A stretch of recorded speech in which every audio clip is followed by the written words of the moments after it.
So his name very literally means the ruler of the world wins.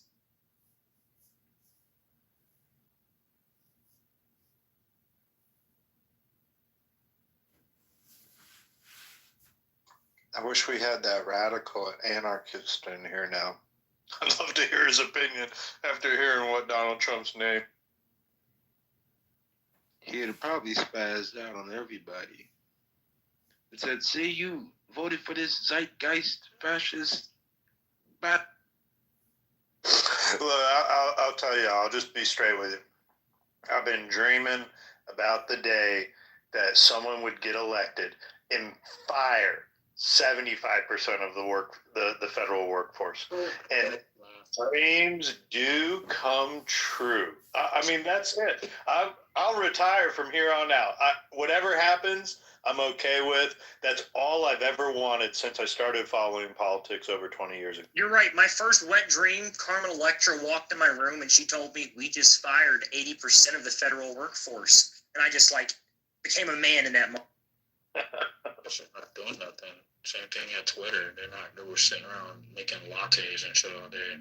They weren't doing anything. They were just collecting a check. And again, this administration is not. They're like, dude, you're not about to sit around and just collect a check on our dime. And you see how the media is doing their hit pieces. Like Huffington Post is literally lying, saying that critical information was released. We understand there's staff members being leaked and the budget, mind you. You can find the budget on FedScope, and you can find the situation of the staff literally on intelligencecareers.gov. So it's not classified.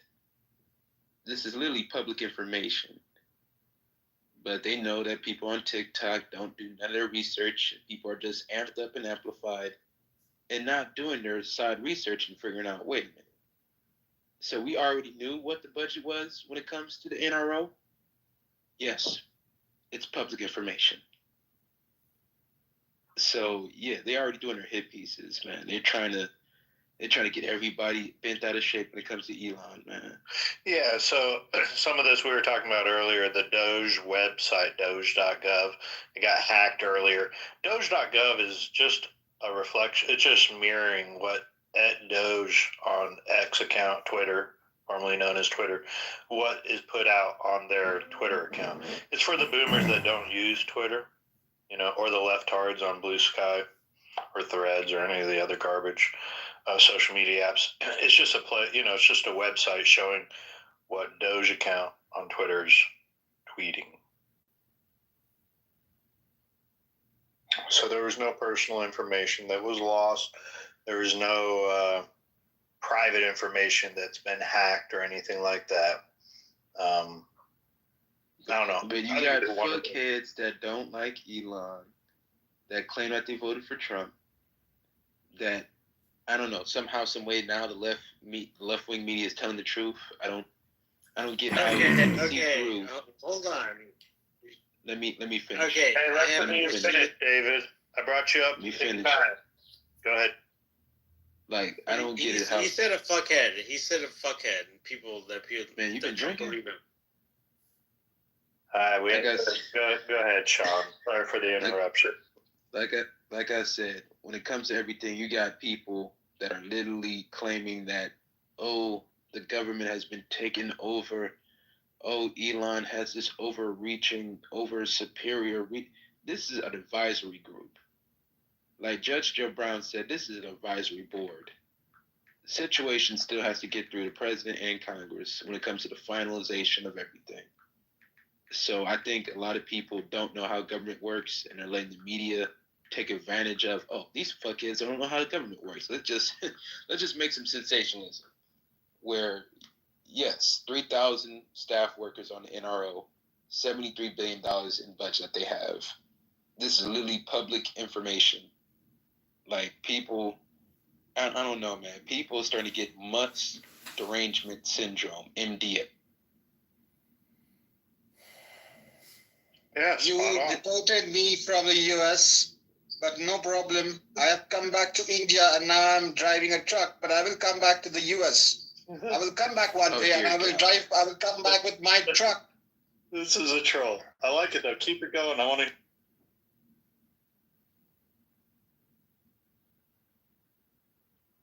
Come on, Miyagi. That's a funny Next troll. time I come to the US, I will come back with my truck.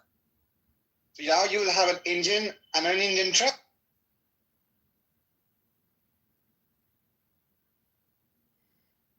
Fascinating.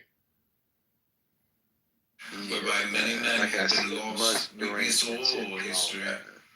Yeah, you're right, Sean. Man, It's literally what we're dealing with is people don't really understand government. They weren't freaking out when John Kerry was the special envoy for global warming and putting together, these climate change initiatives and all this garbage that they've been doing, just laundering tax dollars is ultimately what this is, in advancing the leftist agenda, which is power and control. It's always been about And we don't want to know how you looked in 2007. Can you put up a recent picture? Miyagi, you can't interrupt us. You're welcome to I'm just asking Anne that we don't want to see how she looked in 2007. We don't want to know how she looked in 2007. Okay. Well, it was funny until it was wasn't. the Zen game, Heron. I mean, you know what Alan Watts that's says the when only he thing I'm goes to the saying when it Zen comes to situations. priest, It's and like, he can we says, tell me focus about on the the meaning scenario of life, of where the and money was being he spent? says it's a trick. Like, and you he can says, have no, an that's issue not with right. Elon, Gobble, gobble, gobble, go, but go, how are go. you not Like, mad at the same it's time just to with be where the money was being spontaneous. I mean, that's the only allocated, reason being I'm here. spent? To be fun. And remember, the military has a black have some budget, fun so with it. there's situations that we may never get uncoded when it comes to how much real spending that's literally went on. Because all the military people know about the Black Book. They talk about it all the time. Send me a link of somebody who has been photographed as being a hermaphrodite. Like proof that a man has that a human. So you don't think that there are such things as hermaphrodites? I'd like to see it. Show me the photo. I want to see a photo of a hermaphrodite. Yeah, I've been having too many trolls up here, man. It's like we talk about Trump, the trolls come. Yeah, no, they like to get their opportunity. The left really doesn't have any ground right now. They're spinning their wheels. They're trying to find something that gives them some traction, but they're leaderless, they're rudderless, they have no direction, and they really don't know. They got caught flat-footed. They really don't know how to defend against this. So they're just throwing shit on the wall. And now that we have found out that the leftist media is literally state-run media through taxpayer dollars going to Politico and New York Times, it's all a fraud. It's all a fraud for their own, they're stealing our tax dollars to fund their agenda of power and dominion over us. That's what it is. They want dominion over us, the plebes.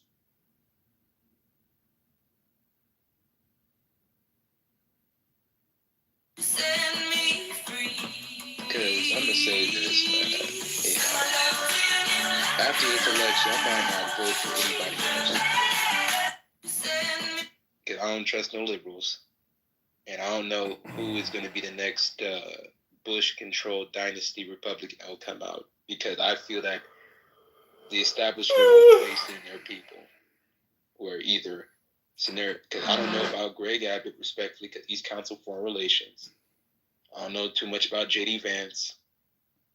I don't know the situation of Ron DeSantis. That's the Gitmo president. Who can be more establishment than him? So, yeah. If you're wondering about TLC, I love to use this fabric. It's a fair point. I understand your logic and where you're coming from. And it'll be pretty big shoes to fill. Trump has not only defeated the Republican establishment, he's defeated these major dynasties in politics and the Democrat Party. And this is completely changing the entire political dynamic in our country. And I don't think we should just so quickly believe things will be the same 4 years from now and how we think of politics over the last 20 years, because there's going to be new power players that have to come up. The Democrat Party, they don't have a strong bench. So that party's going to have to change over. If anything, Father Time's going to get them. The Nancy Pelosi's. I mean, they're all on the way outs. They're on the outs of this. Because Hillary done ate up the entire bench, you know. She the head bitch in charge, where she clean house and say, nobody better not run. That's right. That's going to better not run. Look around, you be suicide. So I've seen this before, and, you know, every decade brings along different, you know, power players, except there have been some, like the Pelosi's and the McConnells, that have been in power for decades, but they're coming to the end. So I'm thinking, like, American politics in another 4 years, 6 years, it's really kind of hard to project, because it's new blood in a new world, and Trump will completely change the entire chessboard by the end of his term. So we'll see, but it's big ass shoes to fill. I can understand. You know, if Trump sets the bar as high as he is, if this continues with this pace and what he's doing, it'll be hard to ever, you know, fill what this man's accomplished. Because, you know, I like Greg Abbott when it comes to situation of border security, cool. But he's Council Foreign Relations, you know.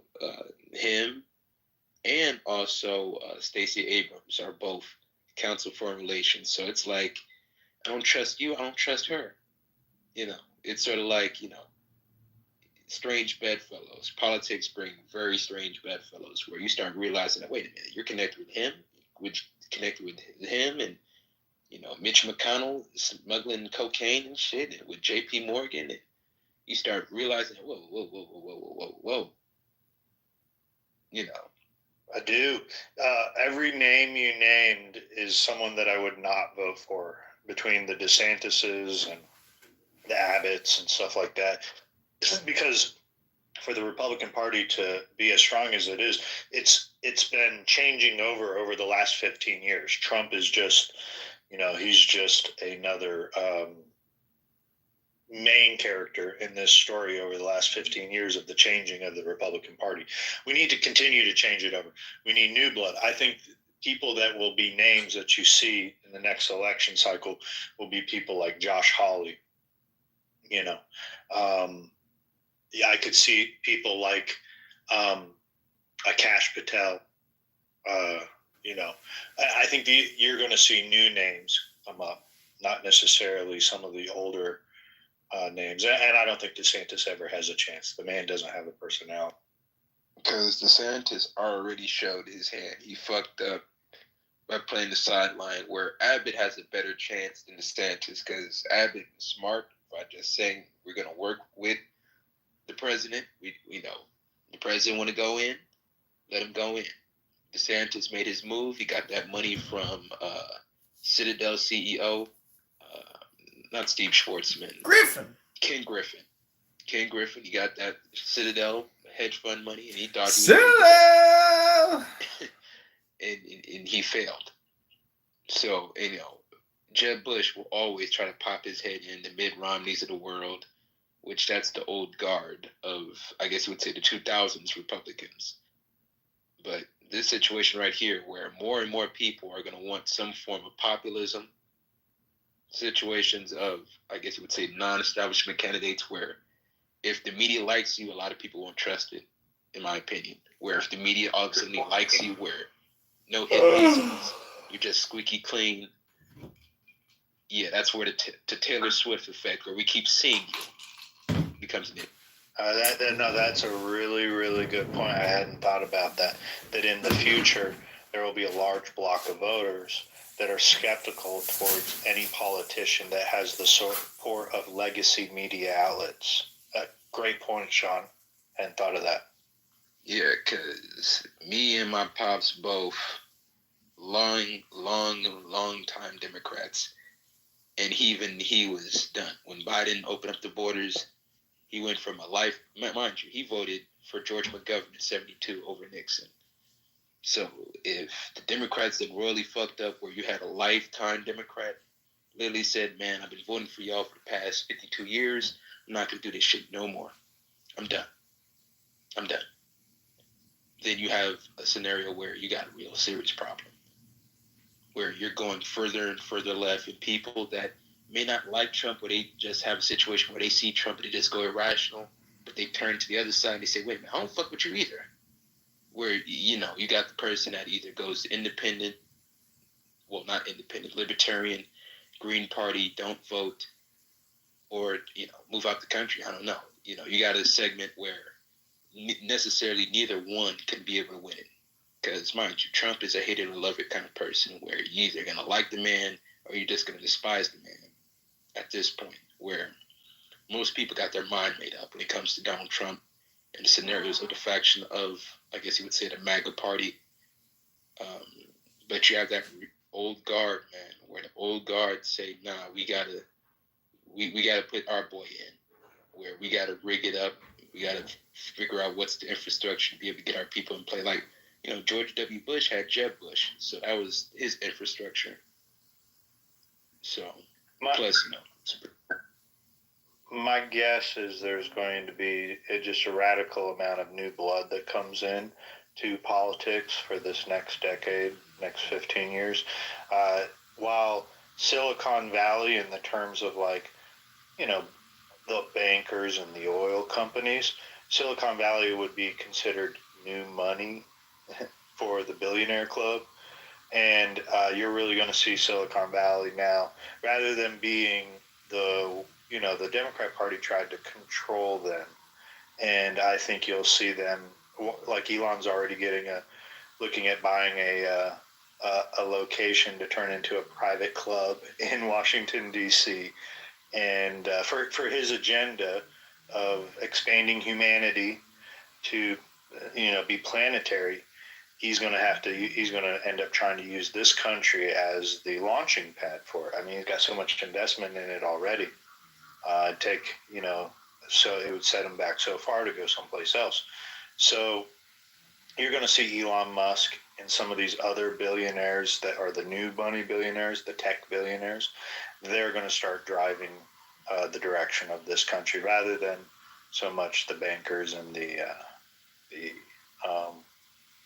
oil companies, especially if they, crypto takes off and offers an alternative to the banking system. So you'll see. I mean, I don't think we can project it, really play it out that far, because Trump was such this historical figure that all the politics before Trump is the old politics. And now post-Trump is going to be a whole new political landscape that we just don't know yet.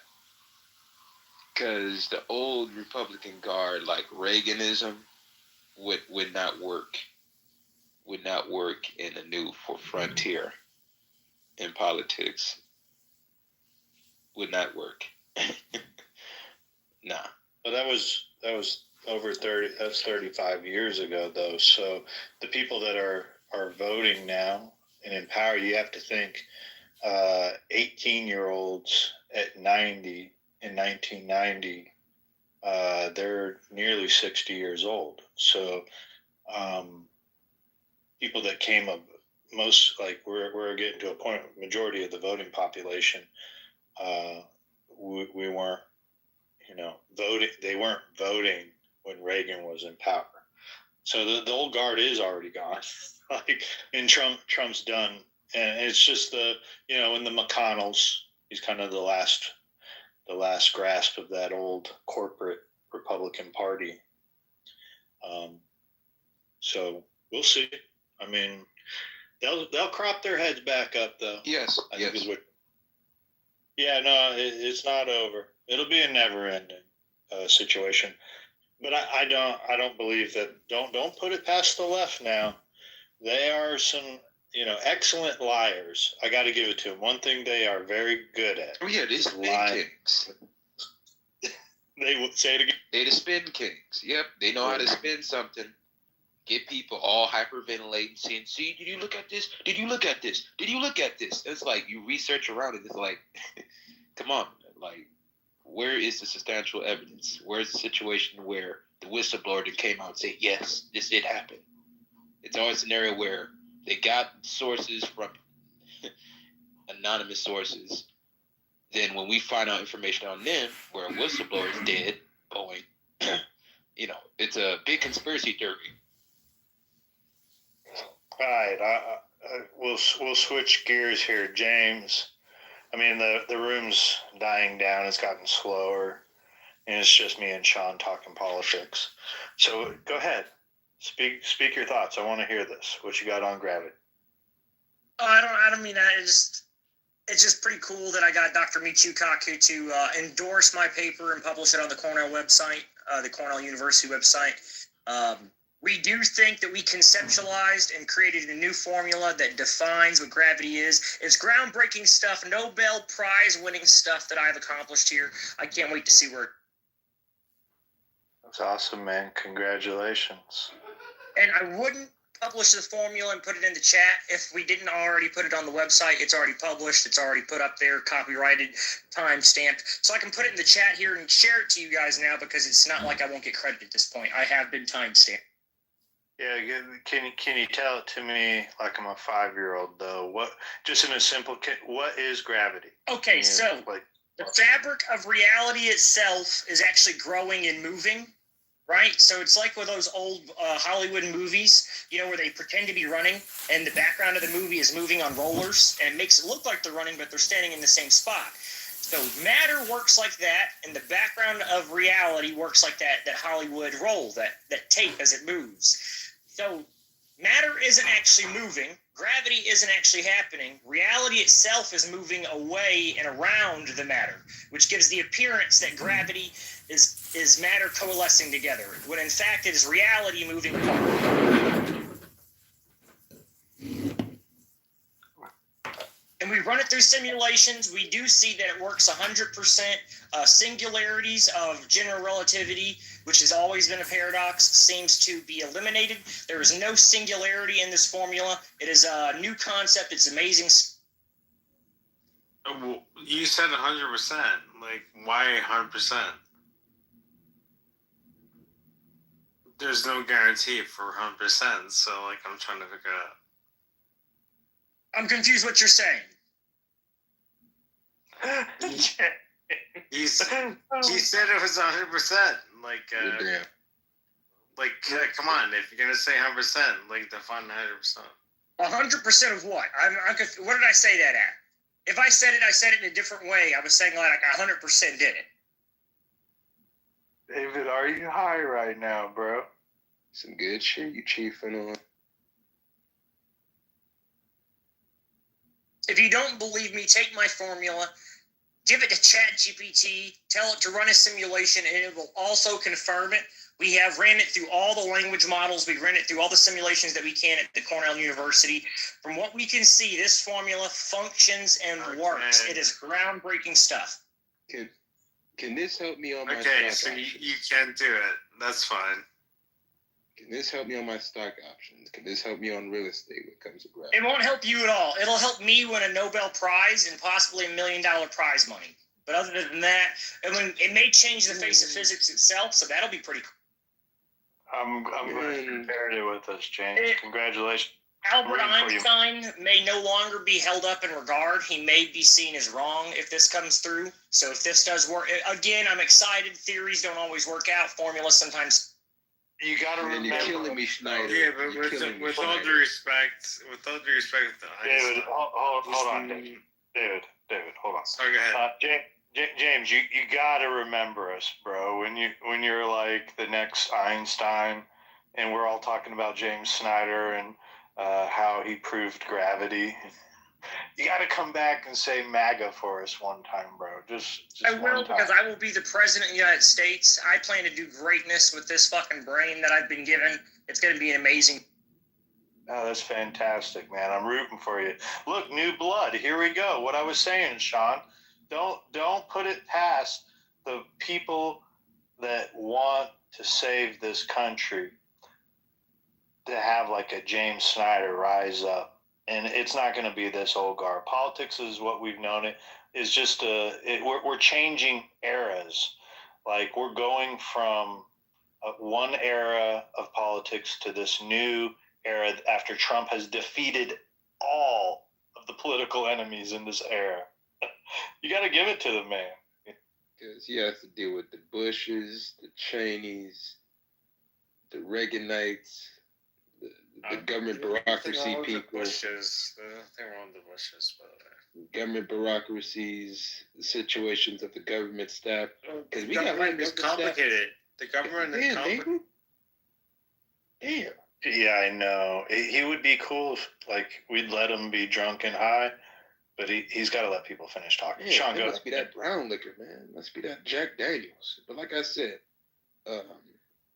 we got a lot of bureaucracy people on this app, man. You know, white, black, Asian, they all sound the same. Where it sounds like NPR, where everything is demolition controlled, media controlled.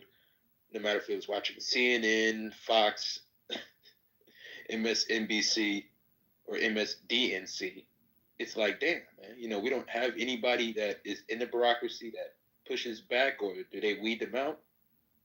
Because, you know, we do need certain departments, but it's a situation where do we have anybody that's looking out for the little man in these departments?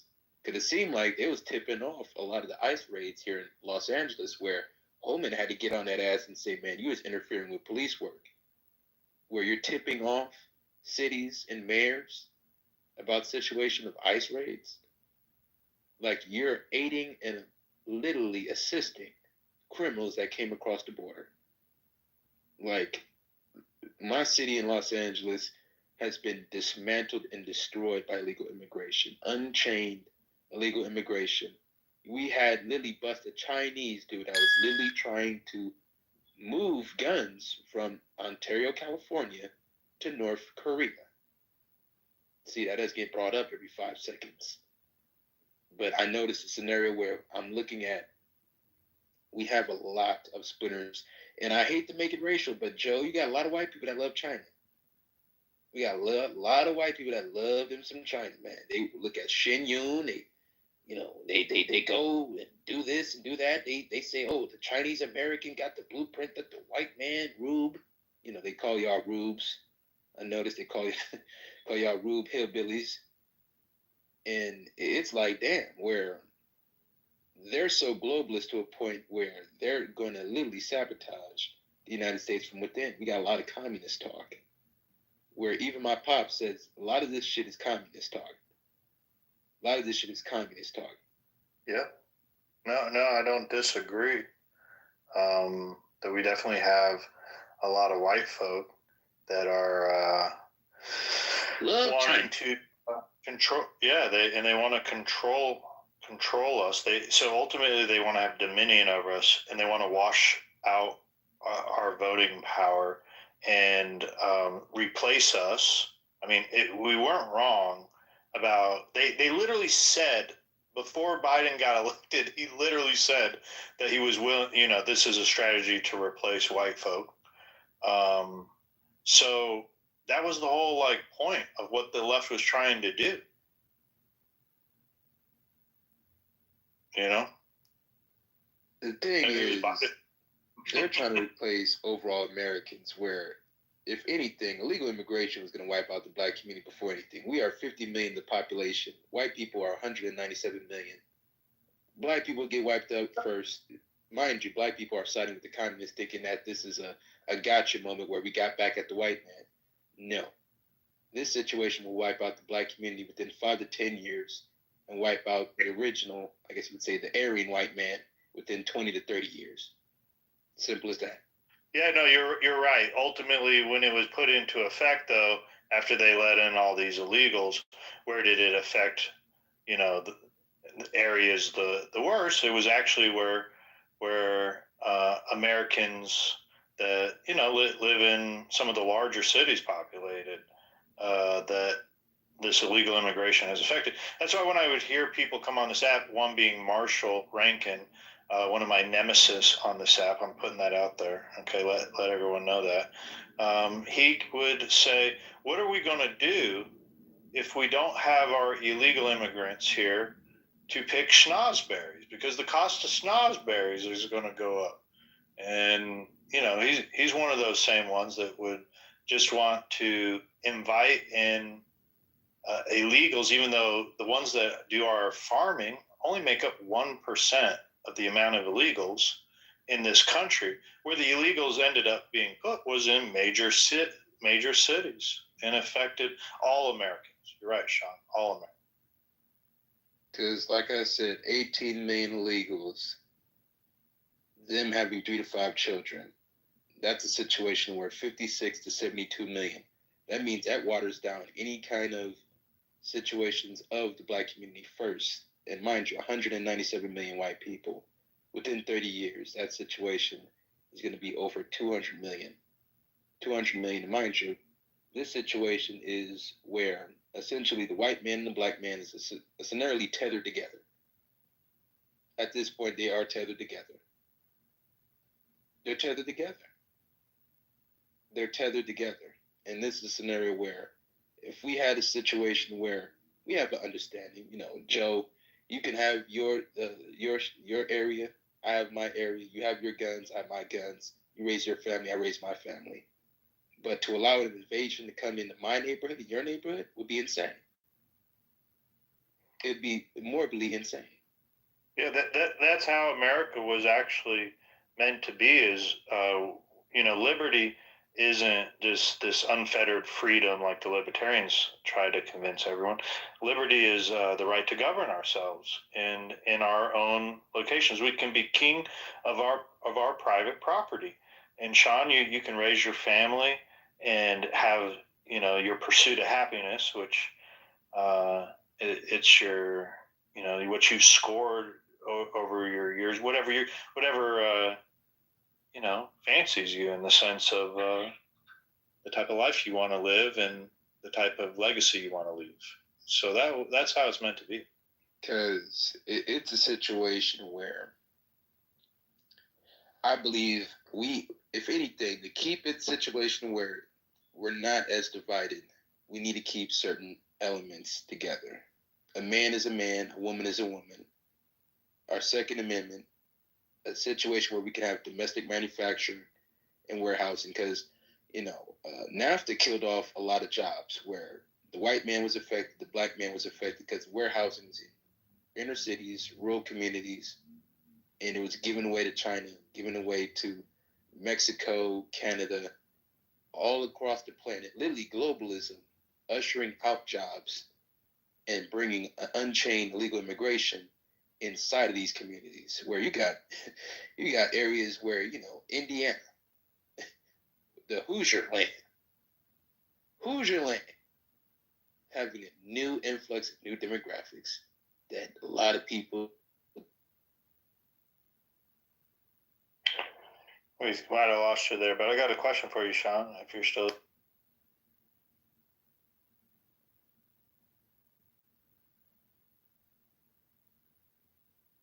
His phone must have died. Globalism doesn't help us at all unless we are a multinational corporation. Simple as that. And most of us, we're just hardworking blue-collar people. Well, let me ask you a question, Sean. Can you hear me? Yes. Yeah, you had mentioned you and your dad being a lifelong Democrat and stuff like that. You mentioned when he kind of drew the line was the illegal immigration under Biden, and I can understand. When did you draw the line? When it? After I voted for Obama in the 2012 area, then I started realizing that, man, only thing this situation was creating was helplessness, where we can't hold them accountable. It's a situation where I just felt that no, because in 2016 I voted for Gary Johnson, so I'm not even gonna hold you. So I voted for Gary Johnson. I look at certain. You were seeking different options. But that message wasn't resonant. Turned out to be kind of. You could tell it was kind of a lie or an agenda, right, from the Democrats. Yes. Because I started seeing how everything is spinned around, where you start figuring out that, wait a minute, this didn't happen like that. They said it did. Where you realize that, damn, Flint, Michigan is still dilapidated. Then I started looking at all these blue cities. It's like, damn, all these blue cities can never get their fucking head out their ass. No matter if it was LA, New York, Atlanta, Chicago, Los Angeles, San Francisco, especially San Francisco. then once I realized that the biggest bigot that I was going to come across was a gay liberal white man that think that he knows what black people are supposed to be thinking about, then that's when I stopped taking liberals serious and stopped giving them the benefit of it. So yeah, That's a good point. Giving the liberal or the Democrat the benefit of the doubt. That probably is one of the largest things that has kept people voting Democrat, is just giving them the benefit of the doubt, right? yeah, man, and they they usher out jobs, and they say that either you're lazy or you need to get a new skill, but you ushered out the jobs. You ushered out the manufacturing, the logistics, the warehousing, or underinvested in the tech sector where you say, well, you're just a rube, or I'm just a slow ass black boy. I would never get it. The rube redneck, he don't get it. Billy Bob Thornton, he don't get it. Uncle Jimbo, he don't get it. And just invest all their talent in international H-1B1 visas. And that's when I realized that, okay, I'm a lot populist. Where I can't talk to certain friends where they say, oh, you sound like a nationalist. Well, we're here in America, right? So in a way, we are populist. I like to use the term populist. So yeah, we are populist because we want things domestic. We want our jobs to be domestic. We want a situation where we have national security. We want to have a scenario where we can actually have things built and made here in America. And that's when I start talking to these white yuppies in San Francisco, and I start realizing that, man, y'all some commie pinko bastards at this point. And that's when I start separating myself. That's when I really start separating myself, because these people, they take out the opportunity and say that you're not smart enough, catch on, or to keep up. Well, you took the opportunities out, man. That's when I stopped trusting a lot of these commies. I started realizing that certain conservatives I have an alignment with when it comes to at least economic policy. Yeah, you're spot on. What got me thinking, it was like, wasn't it interesting how Trump was able to position himself on some of the most easiest concepts for people to resonate with, being patriotic or being concerned about your nation or your nation's borders, defending, women being allowed to have their own space for using the bathroom and sports and things like that. And I think it was almost gifted to him by a party that they just lost complete touch with the common person.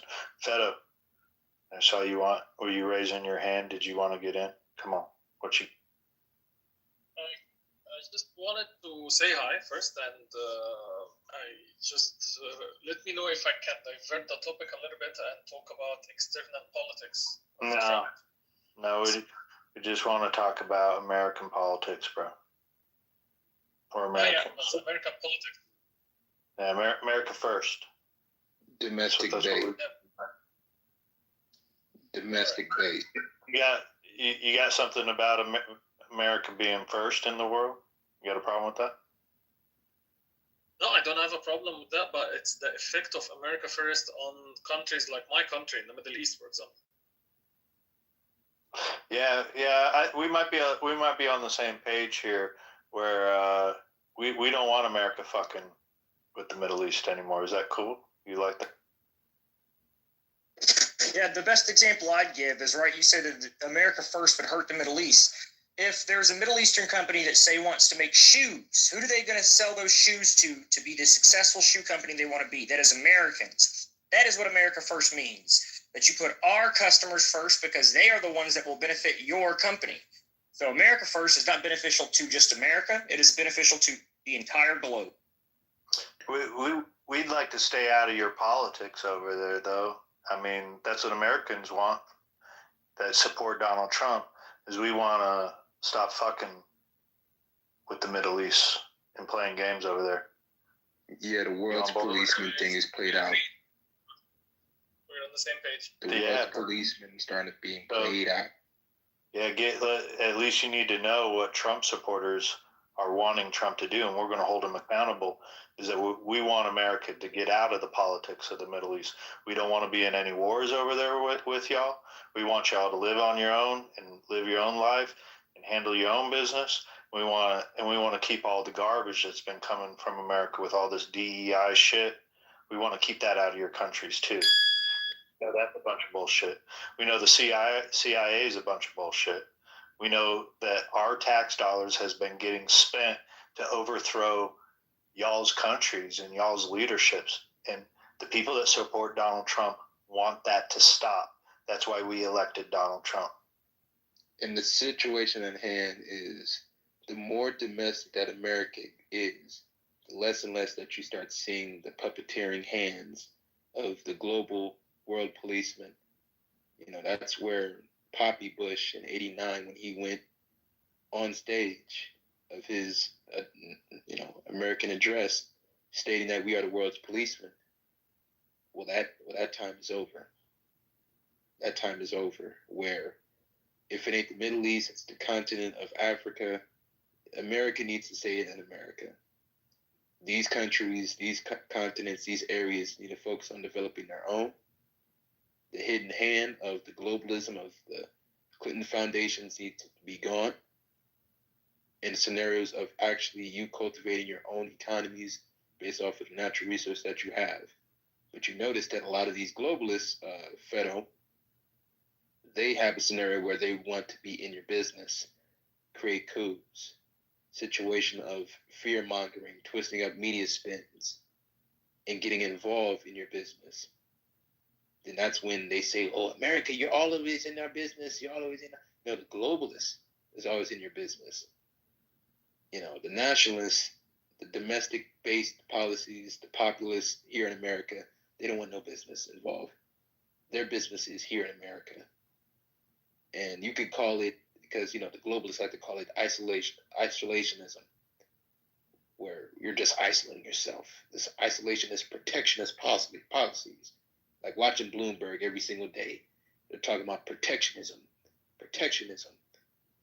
But with Biden, and when it comes to any Democratic or Republican globalists, it's a situation of multilateralism, where you got to move laterally in coalitions with global groups and form coalitions and have situations of,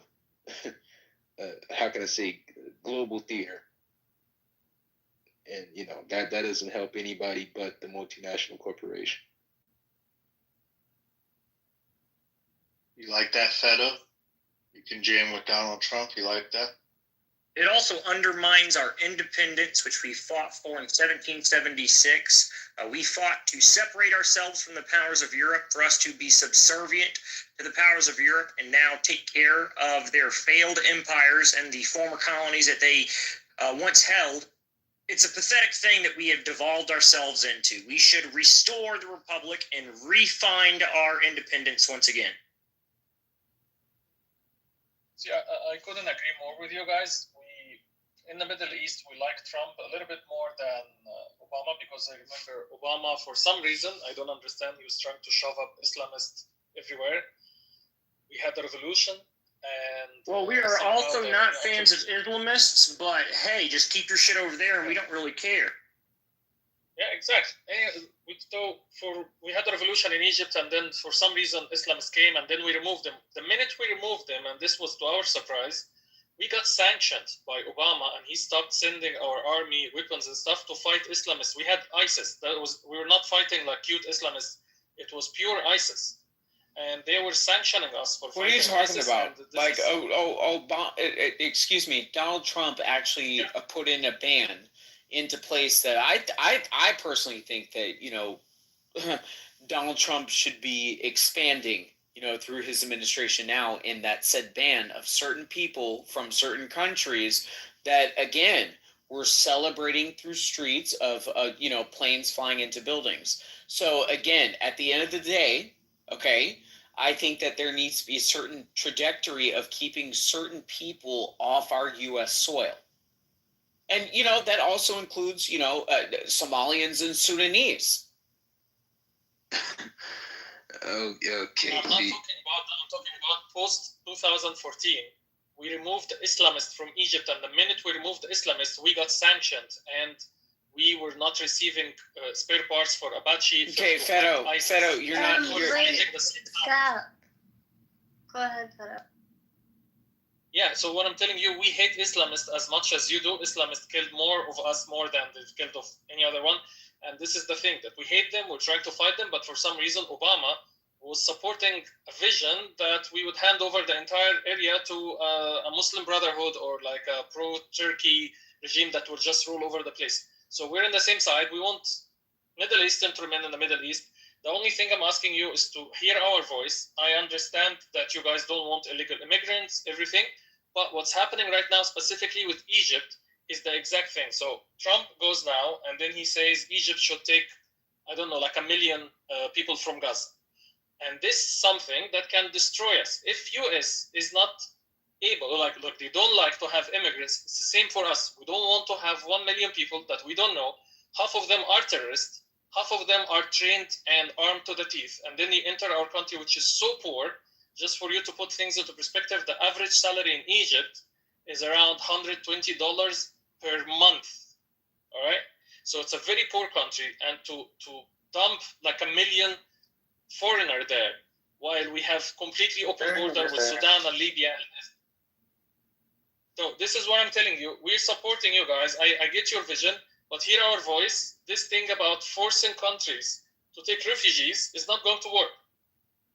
Yeah, no. So let me hold on, and I'll go to you, Jamal. So let me offer some history here about, because maybe some people aren't aware. Yes, during the Muslim Spring, which was funded, and now we're finding out was funded and completely orchestrated by America, and America overthrew Mubarak in Egypt, and it was to offer the power to the Muslim Brotherhood in Egypt. Am I wrong, Fedo? That's what you're talking about. Yes, correct. Go ahead, yes. Yeah, so this did happen, and with Trump coming in, what Fedo is saying is now they don't want to take in we don't want to take the Palestinians in either, bro. So, because they were talking about trying to send those people over here to us, and we're like, oh hell no, we don't want that shit here either. So I get you. Yeah, we're on the same page. Let Brother Jamal speak. Yeah, let's let Jamal jump in here. Can we let our brother Jamal speak? Yeah. Hey, thanks, guys. I appreciate it.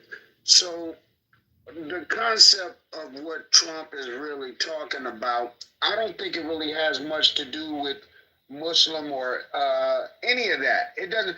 What he's doing is he's saying we watched the land strip, and it's a small land strip. It's probably it's not even the size of the island of New York. I don't think it's even that big. Is it big as Manhattan? I don't think it's even as big as Manhattan. Or if it is, it's not that much bigger than the island itself of New York. So it's a strip of land that people are fighting over and have been fighting over for decades. And so what Trump is approaching it is he's approaching it outside the box and saying, look, this doesn't make any sense to keep returning this land back to the Palestinians, and the Palestinians are butt-ass naked and broke. They can't do anything with the property. And it takes money to develop the shit. So what he's saying is America's going to go over there and we'll acquire it. Well, who are you going to acquire from? Well, there's nobody to directly buy the shit from. But since we're going to invest the money and develop this shit, which I don't know if this is the right way to do it or the wrong way to do it, but his mindset is we're going to put some money into this shit. We'll build it up, put some factories, some hotels, some work, develop homes and housing, and make it a place that's habitable. Right now, it's not habitable. If we gave you back the land, it's just rubble. It's all torn the fuck up, and somebody's got to come in with some money. So this is the way he's looking at it, just a common sense way of looking at shit. And that's all it is, you know, and that can be twisted many ways. That can be twisted into imperialism or any words you want to put on it, us taking the property, but somebody's got to develop the shit to make it where it's habitable. And so then what he's saying is, he's saying, while we're building this shit, which is going to take about 15 years to get this shit up and beautiful and running again, where you can come back to it. Hey, Jamal. They got to live somewhere. And this is just common sense shit. That's all it is. I'll land right there. Hold on. There's a little bit more than just that common sense. And I've been saying this in rooms, you guys need to read between some simple lines. We don't have a naval base in the Eastern Mediterranean, and we also have a reliance on Qatar and Turkey for our military bases in the Middle East. And this administration is not happy with Qatar. It's definitely not happy with Turkey. So if you look at it from a military strategic standpoint for the United States, it makes all the sense in the world to have a naval presence as well as a military presence in the region in the Eastern Mediterranean. Absolutely, an extension of of our country, just like the Philippines or Puerto Rico. It's a U.S. territory, basically, is what we would be acquiring it to be as a U.S. territory. And so we would have a presence there in the Middle East. And so all of it makes good common sense. But, you know, the reality of it is people are not going to look at it. It's not a lot of people who have common sense. Because common sense will tell you this will fix it. And then once we're over there, now we can have a play in the way things are run and the way people are run. Now the Palestinians, they, from another perspective, say, well, this is our land and you're developing our land. And okay, well, I mean, you don't have any money.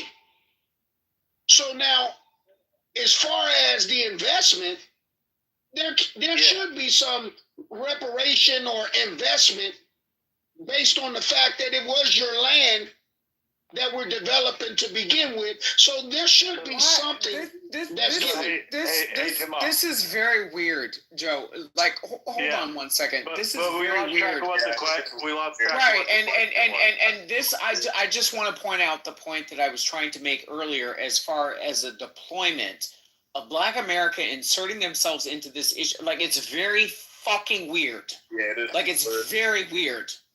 Okay. What's weird about it? It's just common sense. sense. Jamal, hold on. So, okay, let's not lose track of what the question was. You know, I think Abby has a really clever point, and Jamal, you know, but the question is, what do you do with the Palestinians right now? Like, no one wants to take them in. Feddo's from Egypt. He said, hold on, I'm reframing where we're at in the conversation. Feddo's from Egypt. He's like, we don't want the Palestinians. Look, they were trying to put that stuff on us when the war started up, that they wanted America to take the Palestinians in. We don't want those people over here neither. So what do you do with the Palestinians? That's the question. Where do you put? I mean, the bigger question is, does go ahead, Jeff. Be very clear. There's a difference between the people that live in Judea and Samaria, or what some call the West Bank, and the people that live in Gaza. They're different. Their cultures are different. And the Gazans have had wars before with the Egyptians, and the Egyptians have had issues with it.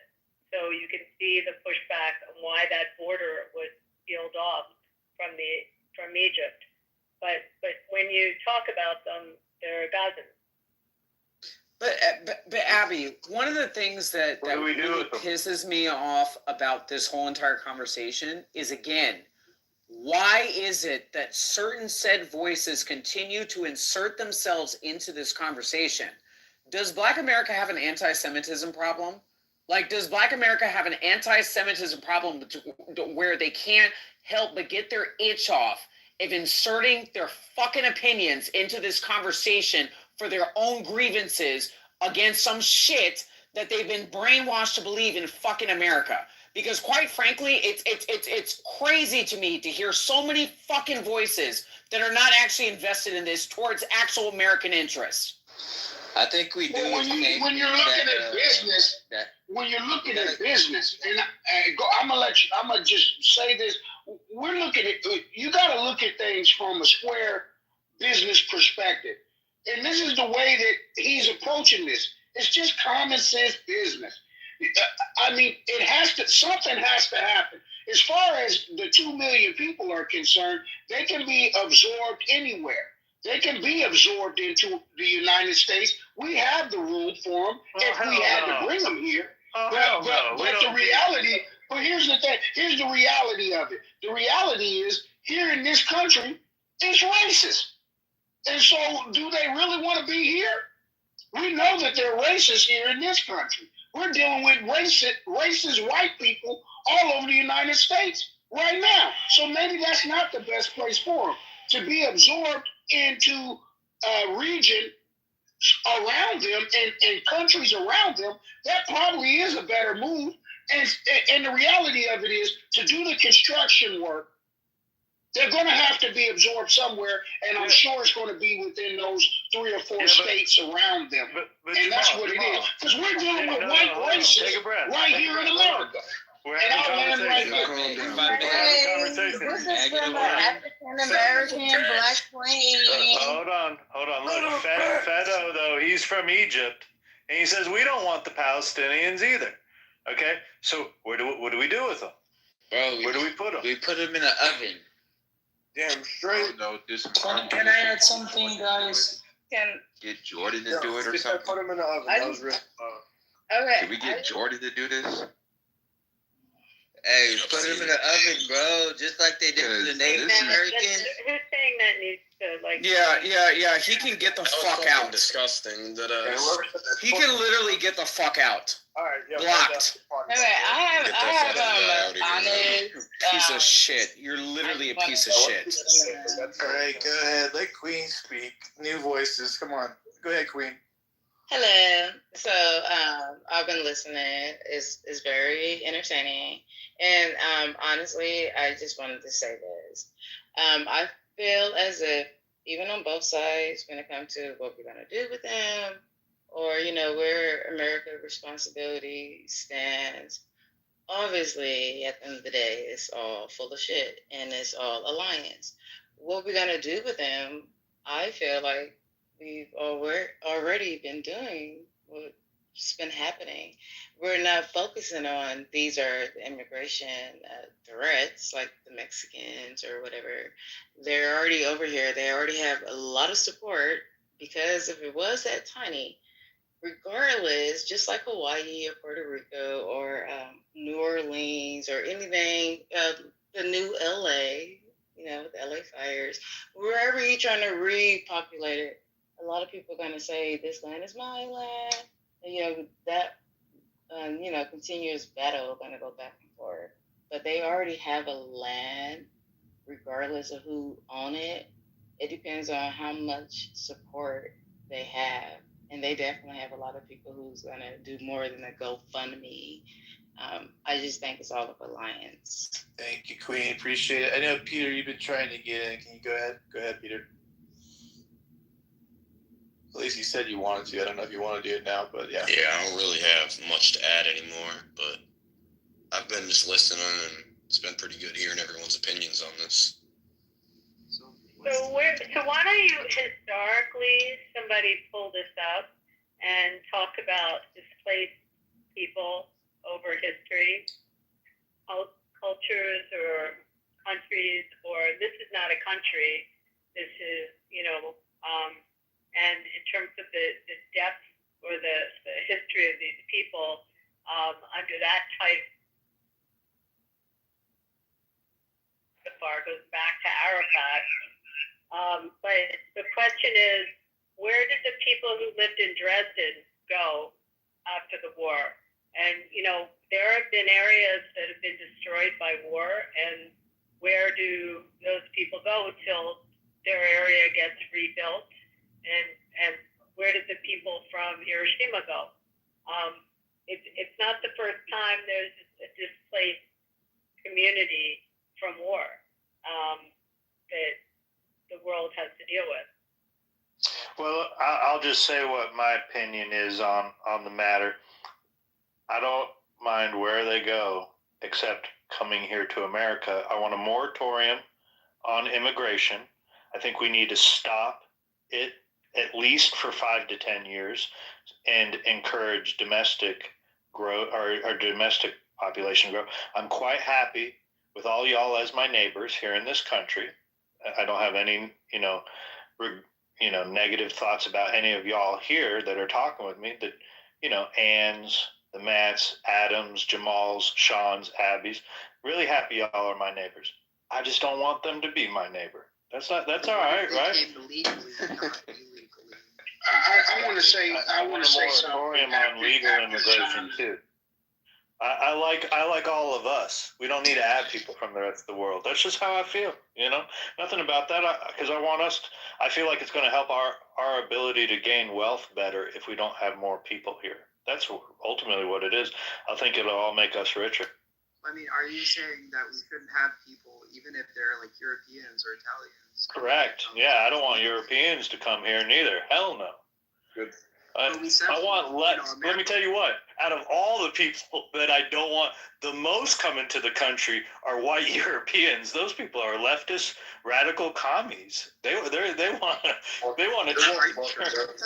I gotta chime in real quick.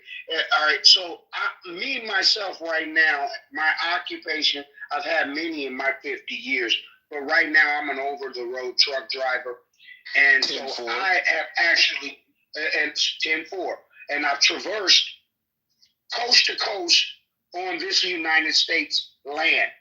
And the reality is, and this is real true reality, we have physical land that is uninhabited.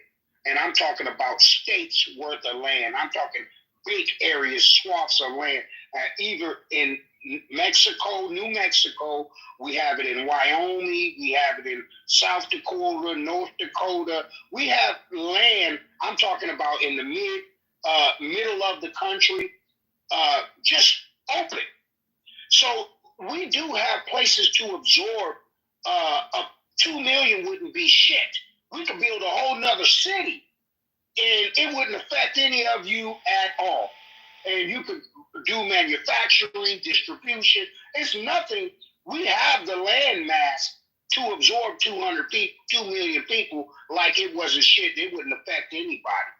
And so when you say you don't want them as your neighbors, they would be as much your neighbor as a guy from South Dakota is your neighbor. Or North Dakota, or Utah. Would you be cool with those 2 million and Sharia law in that area? Are you cool with that? I mean, Sharia law affects me as much as Catholic law does. Really? It just doesn't affect me. It doesn't affect me. Okay, the thing about immigration, if I can ask a question, is like, okay, without it being like a racist thing, if we're so patriotic and let's take care of our neighbors, and I feel like those are the ones who are here already. Let's just say we put a deadline to it. Can we, before we open up any more support, or regardless of where they came from, if we have all this open land, regardless of where it's at, if it's like that, fuck bringing in new people. Can we take care of these people who literally have nowhere to go? I'm into that. And so I want to call out Joe to take care. How many black men and women is he helping a daily? And how many Mexican men and women is he helping on a daily basis? Because those are your neighbors as well, Joe. Right? Like we have, as Americans, we're all American, and so we can all reach out a little more. We can all say, hey, how's everyone doing in this country? Maybe some people aren't feeling great at the moment, but we can. 85% of my state is federal land, except that there's no water. So good idea, except you try to go develop some of this land and get water and get water rights, and it's not so simple. And you also have to vet these people, and you have a government that's a terrorist organization. So how do you vet? Just like we dealt with what came in from Venezuela. How do you know who's coming in? How do you know their propensities or their background? Because you don't have a government that's giving you a criminal file on them. You know nothing about them. How about we? The funny thing about it is we took in 1 million or so Ukrainians. They're here in the United States right now. We should have done blending in. We should have done They're white, just whites blending in with other whites because we live in a. You didn't hear what I said. We have an Interpol relationship. We have a relationship with Ukraine that we know. They're Caucasian. We need to stop talking. Hey, Joe, don't necessarily want we have a relationship with that country. The only relationship you have with them is they're Caucasian. Do you understand what vetting is? They're Caucasian. That's it. There's no vetting. No, I get it. Hold on. We gotta do one mic. One mic. It's why we had the problem with Venezuela, because we couldn't get intel on who was coming in from Venezuela. We knew who was coming in from the Ukraine because we have a diplomatic relationship, and we were able to get that intelligence and that information. We cannot get that information. That's straight up bullshit. You don't know who those white people were. They were just white. The only thing different is they were Caucasian. No, that's not the only reason. She has a point. You know what I think? Didn't it? We stop spending so much money on Ukraine and start fucking helping out homeless people in our own country. And we need the Catholics, the Christians, didn't to it? step up and start helping our brothers. I wanted to speak on the Venezuelan behalf, because if I had to Girl, them Venezuela. No, only because we gotta do one mic. We can't hear.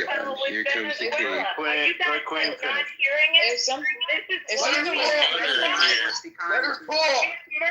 that came in, and we had no clue that they were murderers because we don't have a diplomatic relationship. Do you not understand that part? so that's why we have to send them back. You can't vet them at the border. You can't absorb people coming in.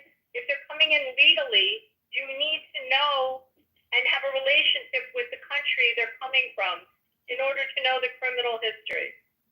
Now tell me how you're going to have that with a designated terrorist organization. Tell me how you're going to do that with Hamas. Guys, I just would like to add honestly, something. I'm just so glad they brought President Trump back. It could have been somebody else, but somebody needed to clean these streets up because it don't make no damn sense. How many Venezuelan people running around New York? Fucking shit, just imagine LA out here, nigga. Well said. So I just wanted to go back on the Venezuelan thing.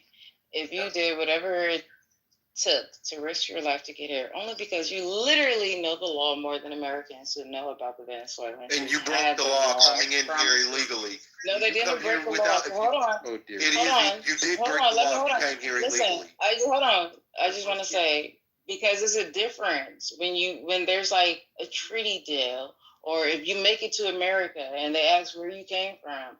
When it comes to Venezuela, when Trump made that big ordeal, it really was to bring attention on what happened in Venezuela. And so when they came over here, they were promised, and Google it if I'm lying, when it came to they breaking into the houses, it was actually a mandated that whoever signed it, but it was a law where you couldn't take them to jail. So if there was an abandoned property, nobody's living there because they looking at it like you can actually, instead of living on the streets, go ahead, we can add Astoria. That was a law. You couldn't call the cops on them and say, hey, there's somebody living here in this abandoned property, because that law that was given to them, they came over here. None of them broke the law. They came over here under the law. They broke the law coming into the country. Coming into the sanctuary states chose not to uphold the federal law by taking them into custody. Thank you. Them being here is illegal. You're putting the A shit in Mexican context. who has no type of boundaries when they get over here, or somebody, or like even with Ukraine, that's why it's like you can't really speak on the people who made it on that airplane. Dear God. But when it came to anybody who made it over, if it's in the law, you can Why don't only. you cite the law? Why don't you cite it? Oh my God. Shit looked like fucking rod over there. Yeah. We need There to was get no these law saying convicts they and really criminals don't. out of the country. Love your neighbor as yourself, but we still should treat people with the same thing. Joe, we're doomed. Joe, I we're know. doomed. I know. We're fucking doomed. I know. You just have to sit back and laugh, Sean. That's all. Doomed. Need to get rid of all It's these like it's not a hard concept. Like I like everyone that's here in America. That's here. We were, we're natives. We were all born here. We grew up here together. I like y'all. I just don't want more people to come in here. This is our special place, right? This is our Get country. what you're saying. We don't need to let in all these other fucks into our I own just have country. one more Come thing on. to say for Why don't you everybody. look I at- got one why more, don't- right? wait, why don't you look at what the law is? Because I what just the have- law, no, hold on. What our law says is that you come here legally as long as you can show that you are not a burden on the U.S. economy. I agree. That's what the law says. Damn sure. So if you want to come into the United States legally, you get a sponsor. A sponsor then will sign an affidavit and a document that they will sponsor you, and you will not burden the economy of the U.S. You will have enough resources that you can sustain yourself in the United States without the United States having to be burdened. That's our law coming in legally. Okay, I just want to come on both. Hold on, sweetie. That's been our Because law. if you was the one talking about Oh my God, I give up. That's been our law.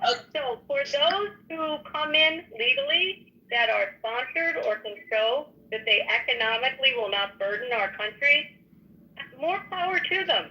We have a lot of people that come in with unique skills that we don't have Americans that have those specific skills, and they should be able to come in if they can meet our legal standards. But we have legal standards. We have laws specifically about immigrating or getting a green card or being able to work in the United States. As long as our laws are followed, then you should support them. But what you're talking about, I want a moratorium. Look, no, but I want All right, a so moratorium. hold on. Hold on. Abby's giving to me here. I think I understand both sides of the party because I really have to speak up to whoever. I don't know if it was Abby, but that's what really made me want Yeah. I'll to pass it right over to you. Let me just respond to Abby. Abby, I just want a moratorium on it. Like, can we just pause the immigration for a little bit till we get our house in? Let me. I have the answer. Hold on, I have Abby. a solution. Abby don't Till we have get it. our house in order. I have. That's it. guys. We have like 20 million illegals. Okay. Joe. All right, I have a solution. I have a solution. Hold on, Queen. Hold on. I have a solution. I just think. Wait on your solution and let me respond to him, Joe. All right, Abby, this really goes back to everything you're saying. Listen to how much. Hold on. We're gonna let Abby finish. To answer you, we have like where I live, we have performers that work.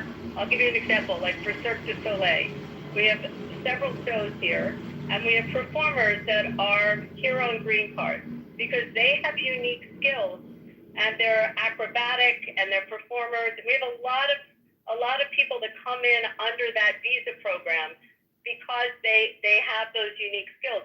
We actually don't have Americans that can do those. So we bring in, a lot of them are gymnastics, from a lot of Eastern Europeans come in.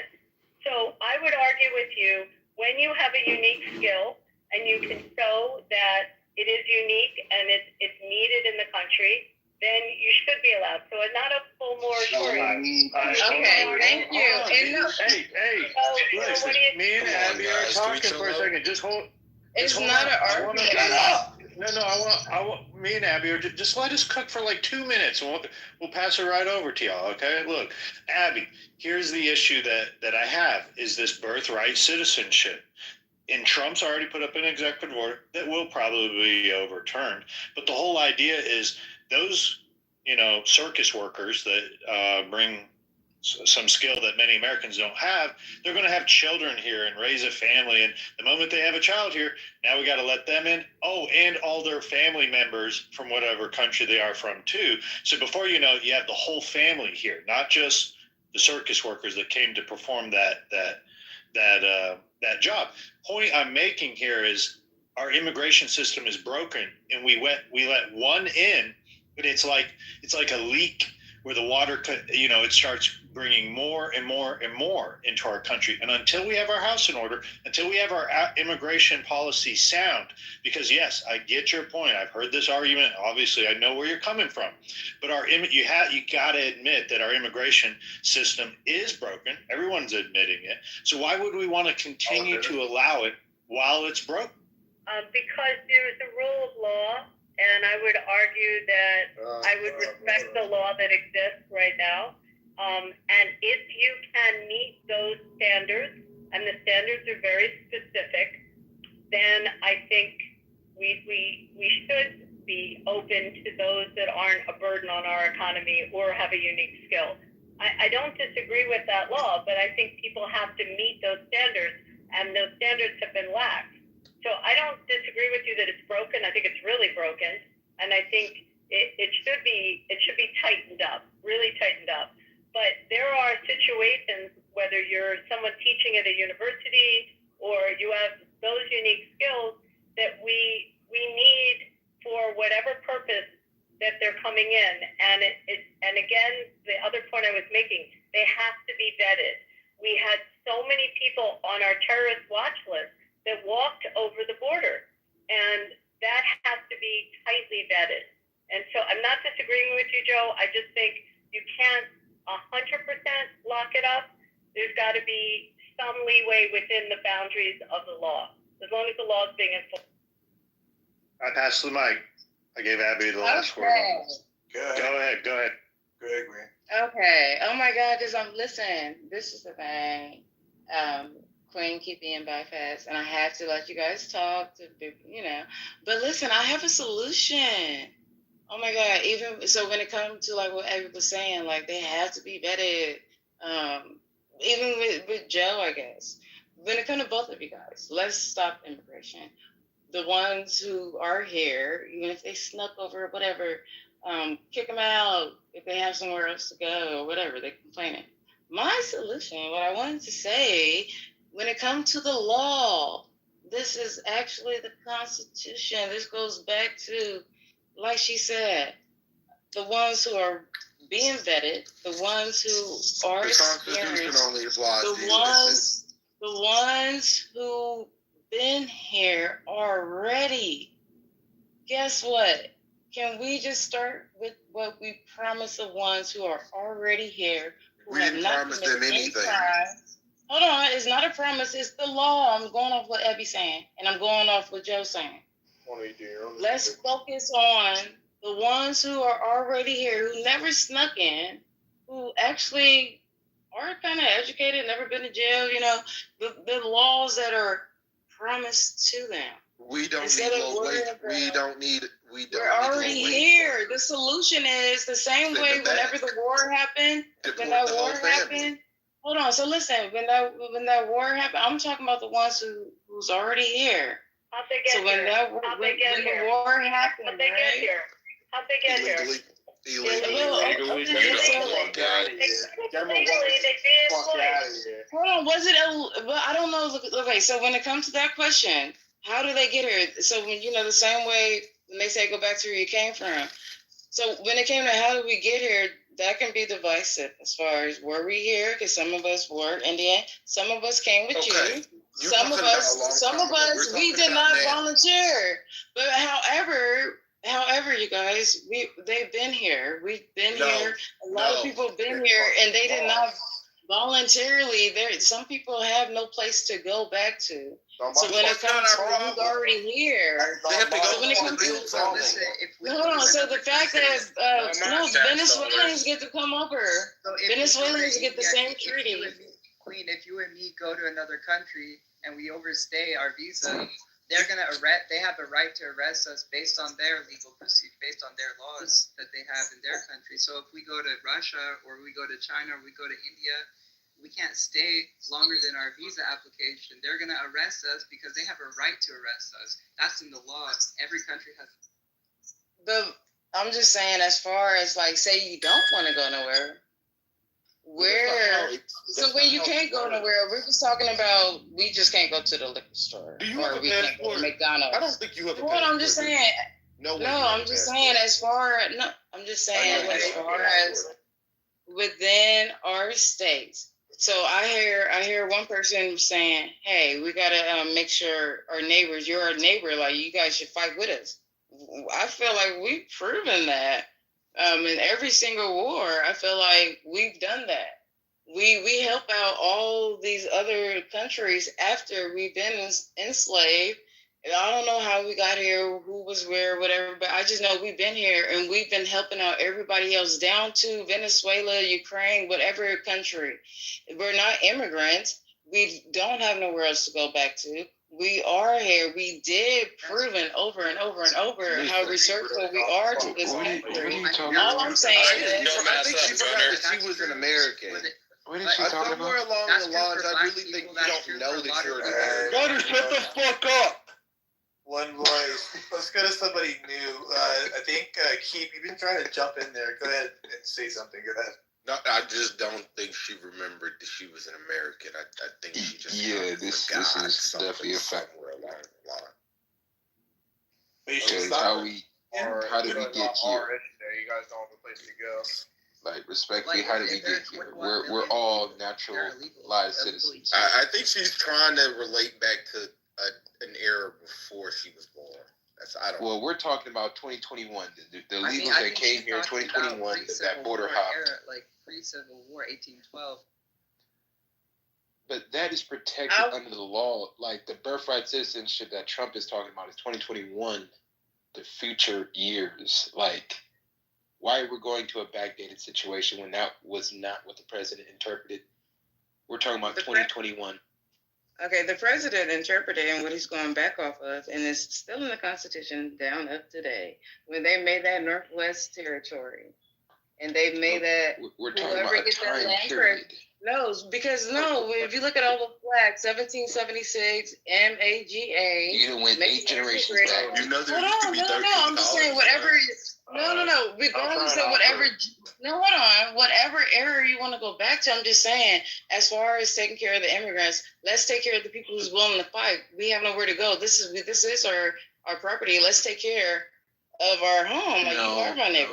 That's why I'm saying they both go back. So we compare the law and my neighbor. My family came in generations ago legally. They came in through Ellis Island and they came in legally. There's a big difference. These people my family are did too. here My family legally. was here they before broke the country. federal law. They broke federal law. Are you not understanding that point? Are you understanding? Are you understanding? You don't. Hold on, no. They Are you understanding? No. The reason why I know what I'm saying, is because my family came here legally too, boo-boo. And so we came here, we were not slaves. And that's why when it comes to like educating, it's not about illegally. My point is. Hey, why don't you RJ, my brother RJ in the room, because he will never get a chance to speak. Yeah, let RJ. Brother RJ, you here? Yes, sir. Yeah, I want to hear RJ. Go ahead, RJ. Stick to hearing Queen and fucking man. Yeah, like I said, I think Trump is doing the Lord's work. Damn straight. And, we should all get down with the program, get that bread. You know Amen. What I mean? And stop being so scared, man. Like I support anybody that's going out. Just another manipulated ass pussy. Well, yeah. And the Yeah, Gunner, of course, you say that. Yeah, Gunner, motherfucker. I guarantee you, who keeps saying Gunner? Gunner, You want to keep practicing. Gunner, you're not Gunner, allowed drop your the elementary location. school, buddy. I'm gonna send you some chewing gum. Drop the Gunner can't location. fucking be So within check this 100 out. feet of the park. Yeah. So I'm gonna make it real quick, guys. I got you. I'm gonna make it real quick, guys. I think that it's honorable for any president or any politician or government official to go out and do an audit of people that have been losing trillions of dollars for decades. And, if they want to cut wasteful spending, roll back programs that aren't efficient, and actually doing what they say that they're going to do and saving us money and exchanging income tax for tariff tax and mutually taxing other countries and coming up with creative solutions outside of war to come to the table with negotiating skills that brings in new manufacturing goods and services and promoting American products first around the world, because we do make a lot of PPE and dental equipment and things like that the world actually fucking needs, you know what I mean? And we have a lot of resources here at home to make us nepotists. But because we've been so reliant on other countries and enduring their tariff taxes while giving them a free pass for anything under $800, the de minimis rule 201, I think it's a fair cooperation. And guys, don't get mad at me. As far as the Palestinian thing, him owning that, it sounds like a great business plan too, because obviously those two countries can't come to terms. And he's just saying, hey, we'll negotiate peace and ease you guys out of the whole situation. America's going to own it because we've already invested into, destroying it under the last administration. So guys, go over here. We'll put you up while, we built this shit up. You can come back. Nobody's going to keep you from coming back. But Israel, you're not going to give them a fair run. And you guys, you don't want to let Israel be there. So we'll just take it over. And then maybe you can buy it back for us in the future. I think everything that he's done is very comprehensive. It's exactly what he said that he would do, and I can do nothing but respect it. He's on track to be the best president in my generation I've ever seen. I'm 44, That's so fucking damn right. salute to that. Not too much on Teflon Donnie out there, guys. Good shit, Donnie J. Why didn't we let Cypher talk earlier? Yeah, I like hearing more The fear I Cypher. have is that there's too much money going to the rich, like a lot of rich people, Sam Altman, other people who have a lot of money invested. So that's one thing that worries me. Yeah, Let me ask Brandy. Brandy, more so than the billions of dollars that has just been revealed, that has been getting laundered to non-governmental organizations to advance the Democrats and the leftist agenda here in America and throughout the world. So you're more concerned about Sam Altman getting a publicly, told to us that we're going to get behind this AI race, but you're not more concerned about in the night that they were laundering billions of dollars out of our country. It's either or. I don't think it's either or question. Are you worried about that then? What about the $1 billion we're sending Ukraine for no fucking reason? To get some shit, bro. Yeah, Brandy, are you worried about the billions of dollars of corruption being, wasted and laundered? My question is. No, I'm the one asking the question, Brandy. Maybe you don't understand what I'm saying. Brandy, shut the fuck up. I'm asking you the question.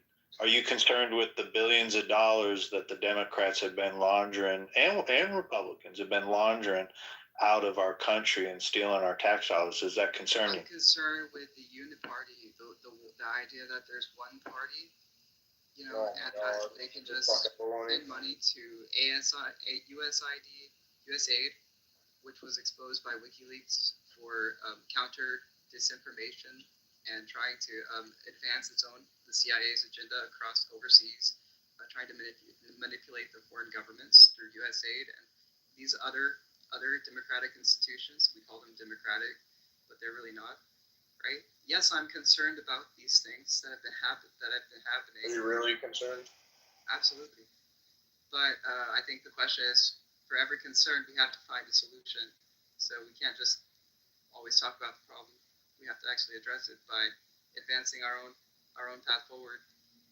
And I think that's something that Elon is advancing, is solutions on that level. So I'm not here to discuss that necessarily, but yeah.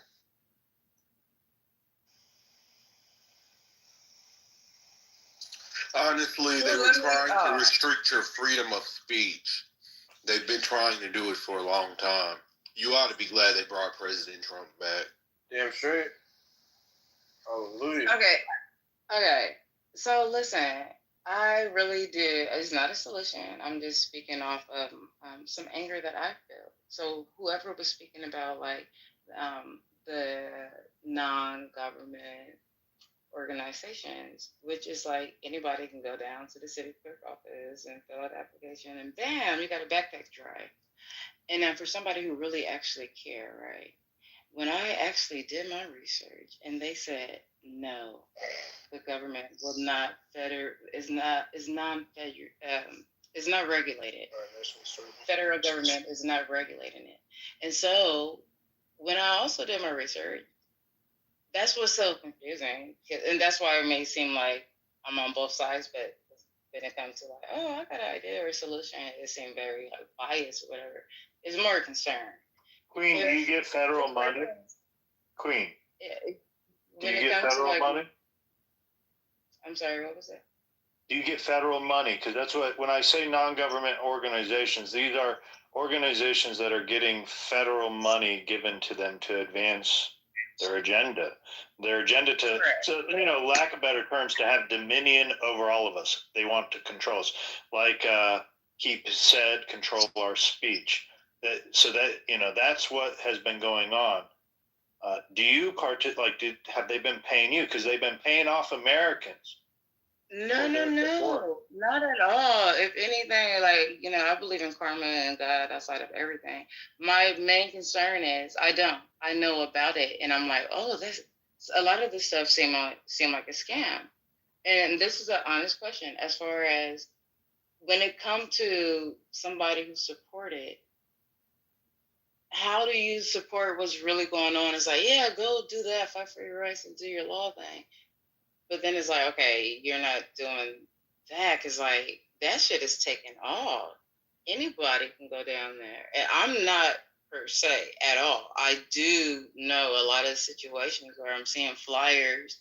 And then when I learn about it, when it comes to, senior citizens and a lot of people who can't get support, if I was to get money from the government to help out, it will be for, elderly citizens.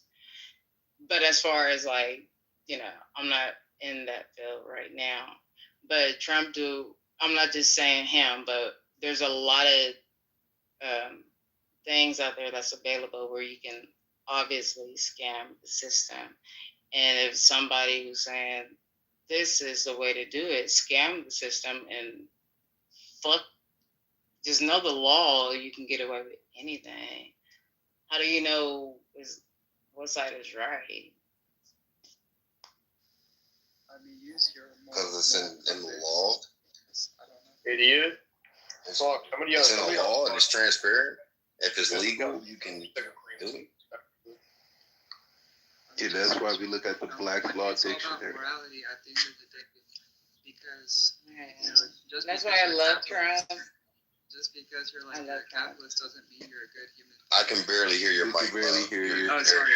I was saying, it all comes down to your moral standing at the end of the day, because you could be a capitalist and still be an immoral human being, or you could be I think the moral argument is obsolete. We live in a capitalist society. America has not been the most moral of anything, but when it comes to this administration and what they're doing, I believe it's morally correct to be transparent and have open source accountability and auditing mechanisms with bilateral influence. So you have the contrarians to Elon Musk's Doge on his subcommittee looking at open source auditing and effectively and efficiently restructuring government to run like a well-oiled engine. Governments usually don't run for efficiency and effectiveness for their constituents, or not constituents, but for their people. What they're trying to do is lead the world as a demonstration how to remodel governments to where it actually does what it says it's going to do, and not having to outspend and overspend and have wasteful spending and bureaucracy going on, back end deals, money laundering, all kinds of nefarious activities are now having oversight by government efficiency and open source money. Like, I mean, you could track this stuff, and it's telling you this is how to play the rules. Let's take a step back here. If I like to finish let's just really break down quickly. what you said. I like to finish. What I was saying. Keith, you come after. The last portion of that is also the fact that he's even telling you how to play the game. So even in terms of, we're not going to gatekeep the rules. We want you to follow the rules and take advantage of these things. That's empowerment, right? And it's America first. Like, my business model with my companies are American products first, right? I have no shame in that, right? So if we're true Americans, I can do nothing but celebrate a guy that's a real politician. This man is qualified as fuck, because we saw what his last administration did, and we weren't in the shithole that we were the last 4 or 5 years. He has a better pathway for it. He knows he's working on borrowed time because he has 2 years to work with before the climate changes in the houses, in the Senate, in the House of Representatives. He's only going to probably have this last term to get it right. So he's not fucking around with people. And I think that we should put more respect on that man's name and have more appreciation for what he's doing, and sit back and watch. He hasn't been in office 30 days yet. Let's sit back and watch what he does. Hey, Cypher, thank you for buying American products. That's a very cool thing. Yeah, that is. We have to respect the other Americans. Keith was next. Hold on, Brandy. Hold on, Keith. Go ahead, and then Brandy. And then I want to go after Brandy, but go ahead, Keith. Well, I'll say this, as an auditor, that the audits can't be automatic. But what we have to do is we have to look at where the transactions are going. And in a normal world, stopping a transaction would require many steps after the audit is done. I think that Doge is just kind of eliminating that audit step, that assessment step, and just completely shutting it down, which I completely agree with. Go ahead, Brandy. Yeah, I mean, I like your idea. I like what you're saying, but some Americans, Democrats, would say that there need to be some mechanisms, and I know a lot of conservatives don't like the idea of any mechanisms in government, and they want a different kind of way to run this country. But I think we should have the American flag. I think we should have schools that have the American flag, kind of educating people about American history.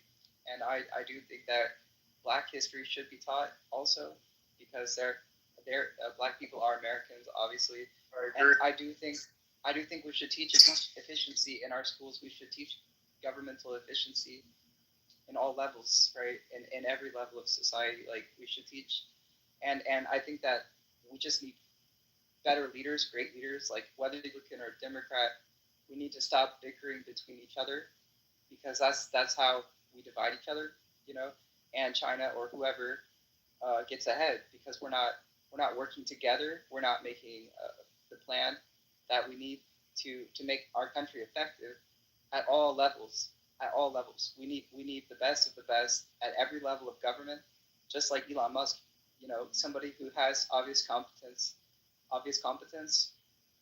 and I'm not sure about character, but at least he's competent, right? Which is a good thing in government, because there's so many bureaucrats that have zero competence, right, these days. So I'm ready to see how we can actually become more competent as a nation, and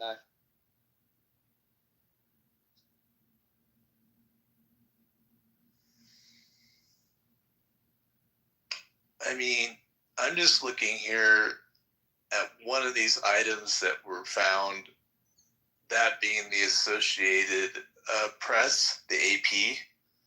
Does anybody think they should be getting $52 million? I mean, that's the AP. Aren't they supposed to be like pretty much neutral, not any kind of, one side or, any kind of propaganda arm for anybody? I mean, why is the government paying $52 million to the AP? I mean, it turns out they are a propaganda arm, as it says that they're being paid for disinformation services for the federal government. So these are called PSYOP operations, propaganda campaigns that our own government has been waging on its own population for, as we know, since the Vietnam era and after ever since. I hear what you're saying, but there's one party that's been covering this up, though. It wasn't the Republican Party, right? Absolutely, it was. Because you see the likes of Mitch McConnell. You see, ever since Watergate and the '60s scandals and so forth, Republicans have been in bed with the same military-industrial. I get the military part, maybe, but just focus quite a bit on this, Brandy. I mean, the only reason why we know this is because Republicans did this, right? To be fair, So Republicans, Elon Musk. Look, Brandy, I think what Matt's saying here is the bureaucracy that was built in America over the last 10, 15 years largely comes from the Obama administration. I think Obama attempted to streamline, what he saw as government. That he thought it could be, instead of just hampered, we could actually streamline government, and this is what Democrats. So we could say Obama was just a good guy who did what they wanted him to do. Even though he targeted Republican entities with the IRS, but he's a good guy, right? I mean, he also raised the morale of our nation. He didn't raise the morale of our nation. He actually did a lot of. Obama was one of the worst presidents of all time. Horrible, and probably caused the race issues that we have. A lot of issues. Now, I mean, he could be a purple man. It's irrelevant. Oh my God! Play the race card. You fucking. Nothing. No, I think So going after conservative organizations with the IRS, you think that's okay? You think? I think every organization should be audited. I think whether you're Democrat or Republican. Okay, but so you're okay with what Obama did? Did he target conservative? Right? I don't know too you're much okay about with the that? details Are you about a that. Brandy? Just yes or no? Yes to that question. Were you cool with that? You think the guy's infallible? Man, she's talking like a politician. It's talking like a politician. Respectfully, it's not giving a direct. Brandy, I think from what she's saying is that under the Obama administration, a lot of businesses, probably dealt with a lot of constraints and a lot of regulations that his administration. No. Let me tell you who Obama benefited when he was in office. Now here's the funny thing. He extended the unemployment for like fucking 4 years, because I remember I had a job and I got laid off, and the unemployment extensions just kept coming. Now, like if you were unemployed and you were an underachiever, like that's probably like the only thing that he did and shit. Yeah, I mean, because I got comfortable. So other than that, he was just fucking well spoken. Listen, I was a guy that voted Democrat for 20 fucking years before I learned anything about politics. Now I know that currently, the key word currently, Democrats are like full of shit. So salute to the fucking room. What's up with y'all? You know what I mean? I'm gonna let y'all go with it. Let me add this brother right here. And the Democrats are the original racists. Now, can I say they're the original racists, and they don't give a fuck about black people at all. Can I say this real quick? Hey, man, hold on, real quick. I want to jump in here. Look, and then I want to pass it over to Sean. Sean, you made just a little sidebar here. Sean made the comment earlier that in the future, people will not trust politicians that are propped up by the media. Well, as I was like, oh man, that's right. We're at that point. But now that I'm listening to Brandy, it's the same thing. I'm not going to trust people that speak like Brandy's, because you can just tell they're just lying to us now to prop up this agenda. They 20 million short, dog. They 20 million short. Hold on, I ain't mean to cut nobody off, but listen, I just got in the room. They 20 million short. All right, so this, like, the media got they base of people that they gonna indoctrinate. That's already stamped. So you got black people, you got white leftists, you got black leftists, all of that shit. These motherfuckers is short 20 million. They need 20 million fucking people. Yeah. That's why they fucking lost. They should. That is funny as hell. You said they got a base of Negroes that they got locked in already. You can't listen. Black people vote Democrat, and that's sad. all they fucking listen. And I remember how I used to vote. Like when I ain't know nothing about politics, I literally went in the booth and just like was pulling by name, like just like name recognition. And if I didn't know the person name, I picked the better name. Like if somebody had a weird name, I just picked like Richard over a weird name. Like this is how like people fight. Oh my God. Now, can I say this real quick? When it comes to this unscrupulous activities of the Obama administration, this motherfucker funded Boko Haram and literally used U.S. aid money under the Buhari administration in Nigeria, where Doge then confirmed that the Obama-Biden administration literally used U.S. aid to sponsor ISIS, Boko Haram, Al-Qaeda, and the Taliban, and more terrorist groups with taxpayer money, $1 billion annually. So you're telling me that the situation of the war on terror that was extended with the Obama-Biden administration was literally used $1 billion, where it trampled the continent of Africa, trampled the situation in the Middle East, and literally destroyed a lot of lives, $1 billion annually. This is why I say if the media likes this guy, I don't like the guy. Instantaneously, media say, oh, obey. Or you better like this motherfucker, or you got your grandmama, your baby. That's why I appreciate my pops. At age 77, he was a Vietnam veteran of the Tet Offensive and the Cambodian Offensive as well. In Vietnam, literally said that, man, I done got off the Democratic train. I don't trust these motherfuckers. When I look at the news, I know it's a spin. I'm more than anything, he just smoking his weed and just biding his time and raising his grandkids and his kids. Because he knows that the Democratic Party will probably, he said to me, they'll probably never win federally. They'll probably never win federally. Okay, hey, salute to your dad, man. Salute to your dad in the service, bro. Thank you. Thank you. Right. And this is a dude that's been voting for Democrats since 50 years. He voted for George McGovern when he got obliterated by Nixon in 72. So I don't think they can win. I don't think they can win moving forward. No. My parents are some of the most hardworking people, the most American people that you can think of. They're not highly educated people. They're just people that get up and go to work. And I think that they've noticed the cost of living increase over such short period of time that for them it was only made sense to, vote for former President Trump. I'm telling you, man, like my pops, he was a diehard Democrat. Where he didn't like. Well, I wouldn't say he's a diehard Democrat.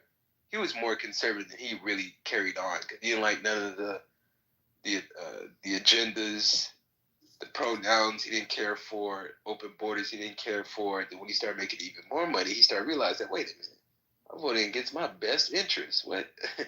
Bring them capital gains taxes down. Figure out what's going on when it comes to the bonus depreciation, when it comes to the equipment that I write off. Then he realized and read some of the Trump Tax Cuts and Jobs Act, realized that, wait a minute, this helps my real estate operation. Hold on. Let me look at it a little more closely. Then when the situation of Joe botching the situation of Afghanistan, as ex-military, he said this is unacceptable. Within 8 months of Biden's term, he realized that, man, I fucked up. 6 to 8 months, he didn't realize, man, I done fucked up. Who the fuck is this dude? Then he realized that the media was just covering Joe Biden, weekend at Bernie's, covering for Biden, not showing him closely, maybe show maybe one or two words before he starts stumbling and fumbling. Then realize that, wait a minute, this is a damn scam. Yeah, I think Biden really just really let a lot of people down. It was where you couldn't bang Joe Biden else. You see how we bang Trump? They don't have nobody else. They don't have nobody else. Like that, they had to use Biden because Biden was associated with Obama. That's it. I'm not even being biased, yo. They really don't fucking have nobody.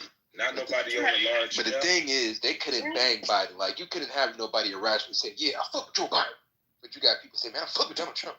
But when you look at what they did to President Trump when he left office, I mean, people said that it was unprecedented, in modern times. It was really the main reason so many people wanted to see him through this, because, I don't think that that's how things are supposed to work. You got people defending failed departments, man. And especially if they cancel. But if you have nowhere to go, and the Atlanta woman did was a reach. I don't even know how it stayed in their court system that long. They have a very interesting court system. Okay, so now that we know Obama wasn't shit, let's just say 90% of Americans feel that way, black or whatever. Okay, whoop-de-fucking-doo. Like, okay, we get it. Biden, whoop-de-doo. We can still talk about Kamala. We're just going to skip past what Trump did, but he's here now. And we're saying, hey, buddy, we're on your team. How can we really prove with a legit resume and, a legit credit score, how can we really prove, even being in the room with politics, even being in the room, now how can we be like, we're on your side, we understand, he got the manual and we're trying to follow it, and it's not even selfishly for me, us, or whoever, but how can we switch that, without it being like, I know you voted for Obama back in 2008, it's about to be 20 years from now, like, can we get over that? Well, we can't get over the fact that $1 billion was given to the Taliban. We can't just drive over that. We can't, but what we did that's funny terrorism. What we did do was action. Right now, who the fuck, I will be hella offended, you still talking about the X. Now you allow the XX dude to come back, so let's get over it. Now you got a solution. But if we find out recently that the money was given $1 billion to the Taliban, Boko Haram, literally Al Qaeda, we should be quiet. If we be quiet, then we're essentially siding with the media machine that wants us to focus on. Well, Elon is dismantling departments, even though none of these departments has been efficient, that has necessarily worked in our best interest. Matter of fact, most of these departments has literally just been people just collecting a check, sitting their job, don't even care about if they do it correctly. We just care about our job, essentially being in these departments. This situation right here is sickening. This comes from somebody that literally cares about what's going on in the continent of Africa. You're telling me that Obama, a Kenyan American president, literally. Well, we gotta get rid. We gotta let go of that. Let me finish my point. When it comes to this situation, you're funding terrorism with our taxpayer dollars. We literally went from 9/11 to the Bush era to a situation of finding out that, wait a minute, so it was an inside job. This is literally what it's telling me, that, okay, the situation 9/11 was an inside job, because we're funding all these terrorist groups $1 billion annually for the past 8 to 12 years. From 07 to literally 2020. That's our what the fuck? That's not me. I don't like somebody needs to Brandon, you must work for the DNC. You must really work for the DNC, because every time I have something to say about being critical about the situation, you always throw the subversion tactic of, let's throw it back at you. Okay, but hold on. You got to answer my question before you get back to her. Because my question, let's just say I do, and I'm a plant, and I'm just really just pretending that I'm going to go around here. So my question was, let's get something real clear here. The way you talk is very genuine. You're having a genuine conversation with us up here. I just want some answers. Brandy speaks in a subversive way, where she tries to trick it. It's not tricking. The thing is, I can hold up whatever it says in the court of law. So let's just say we just going off paperwork. So when I ask a question, you can't be like, oh, I think she's You can't be like, oh, no, come on, let's just focus on the question. And I haven't got my answer yet. Well, you didn't ask it. Yeah, go ahead. Okay. So when it comes to, all right, even if you didn't vote for Obama, a lot of Black people didn't vote for Obama. They didn't even vote. A lot of Black people have not been involved, or just a minority. I think this has been like a big election where a lot of people really got involved, and so I really feel like it was the first time it wasn't about Republican or Democrat.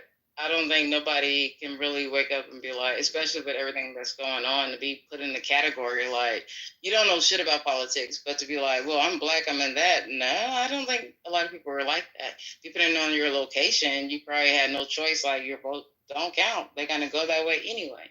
That's how I've been seeing him. Yes, it was great to see him, but I just don't understand why is Obama still to blame for everything when Trump already had it? And even if he was to blame, Trump is here now. And I we're don't uncovering understand a lot why of we got to bullshit. focus on. Like I'm saying, like the solutions. We can't be like, well, we got to be mad at everybody who voted for Obama way back then I'm because we not got to mad go at through people all that the other voted Obama. You wasn't here earlier when I said that I voted for Obama. We're not mad at the people that voted for Obama. We're talking about the people in the administration. Do you work for the administration? What was your department that you worked for the administration if that was the case? Like I said, I'm not mad at everybody that voted for Obama. Who do you voted for last time? Fuck Obama. Who you voted for last time? 2016, I voted Gary Johnson. 2016, I voted Gary Johnson. 2020, I voted for Donald Trump. Now, can I finish my point? Why are you kicking yourself in the ass? Because I'm not kicking nobody in the ass. Oh, dear Christ. Yeah, dear no, I don't understand the animosity. Queen, look, I think hold on. What I think you missed was the earlier conversation that led into this, where we don't blame Obama voters. It's the ones that work for the government, that people have been getting paid off to try and prop up this money laundering scheme that's been going on with our tax dollars. So, like, we don't blame you for getting, suckered by them. But who created that scheme? I just feel like you have trying to put it back. Let me move this one forward. Let me just move this one forward. So, like I said, I'm more angry at the situation of both the Biden, because I'm gonna call it O'Biden, both Obama and O'Biden terms, because literally looking at from I don't know if anybody looking at Sean Ryan, but he has a very good interview recently where he interviewed an ex-Democrat that literally said that Jill Biden literally was the president, and the situation of this was Obama's third term that we literally came off of, where you had situation of John Kerry, people like John Kirby. But this is not John Kerry. Moving forward, what is your plan? What's your solution? So my solution is to get involved in the oil field. See, I'm doing the freight broker situation. I got tax deeds involved. If I had to give everybody a solution, get your business credit, get your LLC or C corporation, and actually build up your personal credit so you can get those trucks, you can get those land lots, you can actually start building. And if you want to build domestically, you can do it here in the United States. My plan is situation for everybody to get involved. Can I finish? Dear Christ, can I finish? I just want people to be more business-minded, because it seems like we have a lot of people that will be lost in the sidelines, where this administration is the most transparent, where every single person that has a scenario where they're involved in real estate, trucking, the oil field, mineral rights, they're going to win the most. People that's in manufacturing, they're going to win the most. People that's in logistics, we can finally have a scenario where we're going to unleash oil drilling. 625 million acres of oil. There is no solution because it's already here, is what you're saying. So but there's no. I'm saying not like there's no progress, but as far as like, okay, and I think that's my whole point. And I'm not trying to like even be a smart ass, but basically you're saying finally we are here, because I'm not hearing that response as. It's not one of those type of wins where it's like, haha, we showed y'all, like, look, we got it. It's still more like, can you believe that bitch would have got that fucking office? Or can you believe what Obama did? I'm not hearing what he's doing right now. And when it comes to Chattanooga, Tennessee, property that's owned out there with my family. Yeah, they're kind of lightweight going through it, and they hella mad that they voted. And I'm like, yo, this is moving forward. That's all we can do. There's no time to be like, oh, y'all voted for him. Hey, it's like, oh, well, he didn't tell us that this was like, and it's not even to be. It's embarrassing if you voted for Kamala, and it's embarrassing if you voted for Trump, depending on what it is. I don't think you can go into a courtroom or any type of like government run where it says on paper what's right. Feelings ain't got shit to do with it. When it comes to, look, I'll do anything to keep my sister alive, and it means me giving her a kidney. Certain things, but now my medical, certain things, that's what I have to deal with. I can't blame it on anybody. When I kept hearing you saying Obama, like we've been got over him like hella long ago. Okay, can I finish my point now? Like I said, my solution for everybody is to read the executive orders for yourself. Use whatever AI tool that you use. But please read the executive orders and figure out how can I align myself where I can benefit from this administration. Like, I used to do YouTube, and I was literally laughing at the people that voted for Joe Biden but didn't know none of the policies that he was actually going to do, where I was looking at electric vehicle stocks that were $1, shot up to $55. Yeah, it went back down to $1 to damn near to zero, but I had to make sure that I was going to benefit in the Biden years, because it seemed like the Biden years was like overwhelming, where you had housing prices that were $185,000. That was in Houston, Texas, that shot up to $350,000. $375,000. You have the West Coast leaving their $1 million property that's in San Francisco for 1.2, going to somewhere down south, funding up for a neighborhood of people that's literally on the sidelines, waiting for a real estate crash that never happened, or waiting for a situation of them saving up a down payment that wind up being $50,000 down payment when it was around $185,000, $200,000, to now being $350,000. Now they need to bring in $80,000, where I saw so much pain. And in the last year of Biden, 18% homelessness went up nationwide. And that's where I say that, yes, voting has consequences. That's what I'm always going to say. Voting has consequences, especially when you're not looking at, okay, you put this motherfucker in office. Can you benefit from this motherfucker in office? That's my main thing that I say to any and everybody, no matter if you're a Democrat or you're a Republican. Can you benefit from the situation? Can you interpret what executive order, what policy positions, what Congress is doing, both local, state, federal. Can I finish? But I'm trying to give an actionable solution. You did say you had a solution, and then you're throwing out Biden years, and that's what I'm saying. Like, when you date somebody, you try to move forward. Shout out to Happy Valentine's Day. But when you move forward, it's like, bro, I'm with you because I don't want to hear about what my ex did. What are you doing tomorrow? I'm done. I told you what I was doing today. I told you what I was doing today. Okay. Tax deed investing in Michigan, Alabama, Chicago, tax deed investment in Tennessee. Okay. What are you doing to help? Okay, I'm listening. No, hold on. Because I heard you did the whole truck driving, and that's when I mentioned like freight broker. Yes. Okay, so when I say like as far as it seemed like you're trying to like, yeah, this is what people should do. When it comes to you as a personal benefit, when it came to you, and because Trump already had his chance, right? He had his little thing, and we couldn't go back. After Trump did his presidency, we can't say Obama, especially when you got it again. And according to some people, he already had it this whole time. But as far as like right now, can you literally say, guess what? We did this shit, motherfuckers. And because you know, whether you voted or not, Trump is the man, and I got this to prove. This is what this motherfucker is doing for me personally. Fuck what everybody did. Yes. I told you what he's doing for me. And right. I'm telling you what you can be able to position yourself as well. So I put the business credit template in the chat. I missed it. I put the business credit template in the chat. This is a situation where you can file and create your entity and get it funded. Dear Christ. I gave y'all a solution. For the people that understand what I'm talking about, thank you for understanding what the hell I'm talking about. But no, I understand. Dear God, I don't talk like this when I drunk a whole fifth. Object that. Dear God. Yeah, I know. stress that man out.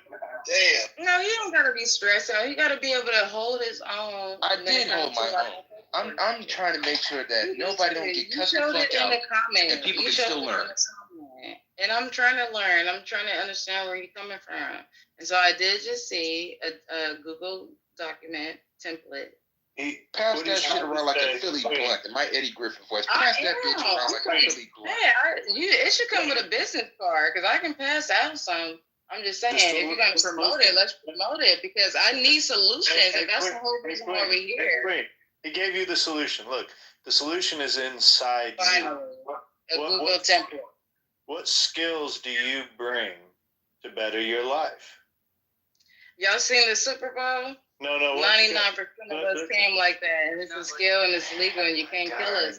And as far as moving forward, hold on. When I say my resume, smoke some weed. When it comes to my resume, Super Bowl? Go ahead, say it again. When it comes to resume, Give me some damn weed.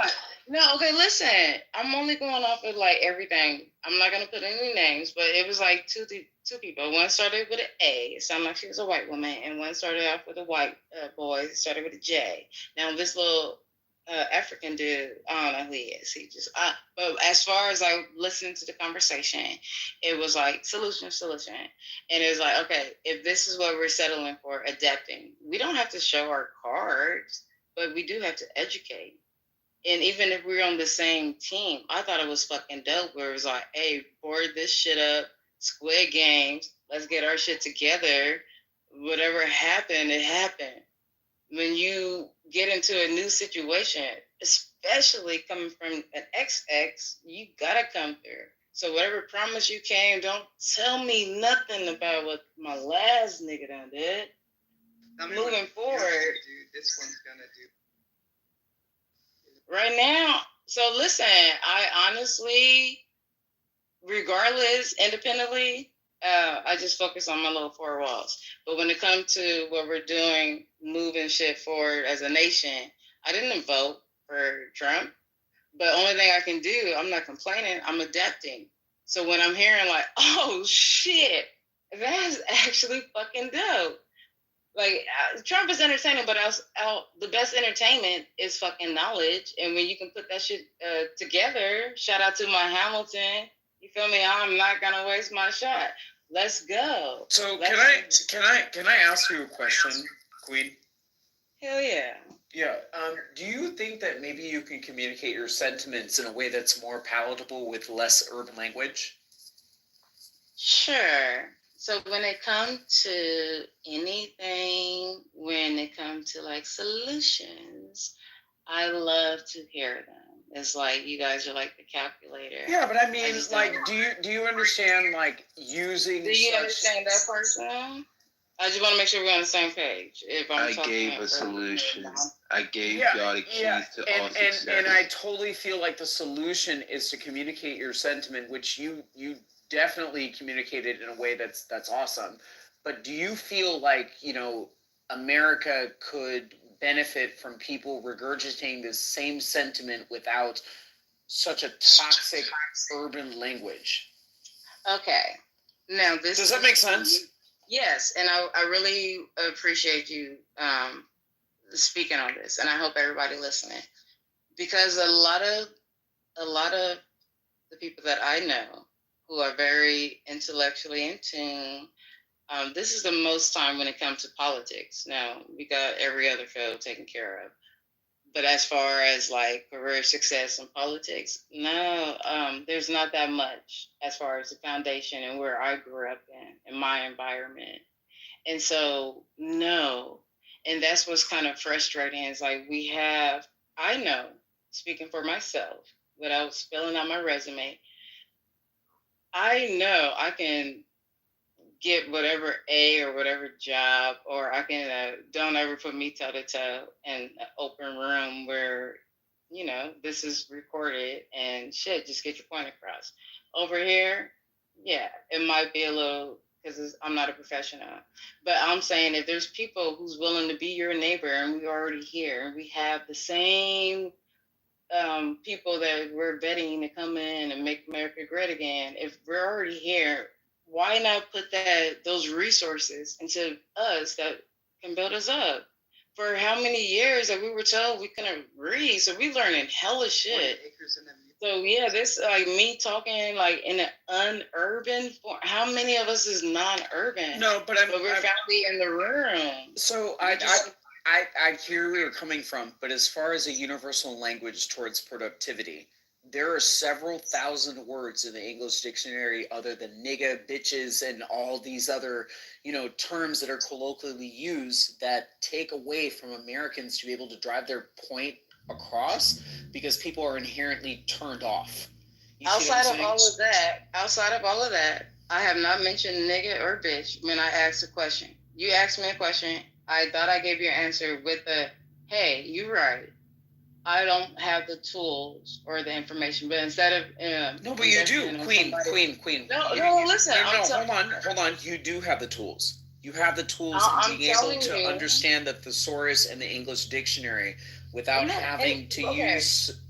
Go ahead. So, were you offended when my little Jasmine said bleach blonde, bad built body? I'm not a bleach blonde white woman with a bad built body. So to me, that's not going to offend me. But did she get her point across? Well, regardless of how it come off, because it's new to you, the same way this lingo is new to me. But at the same time, if a judge say, "Hey, it's on the paper, 1 + 1 = 2," regardless of how you say it, white liquor or dark liquor. So we're not doing that. So it's not a moan room. It's not your shoot your shot room. We're not doing that. So going back to the political conversation at hand, when I heard Jasmine, go ahead, Adam. So when I heard Jasmine Crockett using that certain type of terminology and looking at a beautiful black woman that actually puts herself together very well, to me, it devalued her character and the message that she was trying to deploy in just engaging in this hood, ratchet, repugnant type of affect. And I don't think that people fully understand how offsetting that is when it comes to terms of negotiating business and understanding how to get to the crux of certain issues. Thank you. Go ahead. Oh, yes. Yeah, I had to cut you out because I just want to make it very clear. Happy Valentine's Day. You guys got to get over your emotions because if we can walk into, like I said, whatever. Hold on. The same way Trump can say, grab her by the pussy. What emotions? Hold on, no. The same way you feel like, oh my God, she said that. Did the point or question get across, yes or no? It doesn't matter how. No, it didn't because she didn't deploy it as an educated black woman in common American English. No, she didn't. What she did, hold on. She asked a question the same way. She asked a question. I think it was sad and pathetic. She asked a question. And that was after the fact that a lot of times what she was saying and Miss Atlanta or whatever, she want to keep pushing shit to the side. Everybody keeps sweeping up everything she's saying. Very unurban. I can't even call it urban. I don't know what language a lot of them talk, but it's not appropriate. African American vernacular English. Okay, but you guys taught us English. So whatever language that we know, if you want to say, hold on, I'm just saying, as far as America goes, we are only going off of, hey, we wasn't even able to read, you know what I'm saying? So I know it's brand new, like, oh my God, this person can be president. Wait a minute, are you basically saying that black people can't read? No, I think I'm saying because before 1812. That's why I was saying like. Okay, but we're in 2020. Hold on, we're in 2025. Because I'm pontificating about this because I want people to be able to speak proper English. They're eating the dogs, motherfucker. Okay, so I mean, what are we doing? Solutions to this. But this is a solution. This is a solution. This is a pathway. The thing is, This is a path. Hold on. This is a pathway towards Americans that engage in an urbanized vernacular English. Okay. That You is guys- also, hold on, that is also complaining as far as said opportunities not being afforded one's to them complaining. based No one's on complaining. certain aspects of meritocracy. It's Again, a question. again, You gotta- again, I again. will only cut you off when I feel like, Man, hey, y'all let's got another address 5 one minutes thing on at one time. Hold on. You got to address one thing at one time, and then. Right. So this is also part of the problem in learning said English, and learning rules of engagement. There's a certain type of proficiency in etiquette, right? So when people are speaking, allow the person to finish speaking, right? So again, the conversation that I'm having at hand is what type of tools, what type of solutions do certain segments of America that cry the loudest not have available to them, and otherwise do have available to them that they're not taking advantage of. Now, the English language following the words on the page is something very simple. It's something very rudimentary in our school system. So it's crazy to me how people want to pretend like, you know, I'm speaking French and bringing up the fact that this urbanized culture and this way of speaking is inherently tied to people's grievances and them not being able to attain certain economic opportunities, given the fact that Trump is now laying down the hand and pushing meritocracy. If you can't speak fucking basic English, what makes you think that you have a right to a job in America next to the next person who knows how to speak grammatically correct?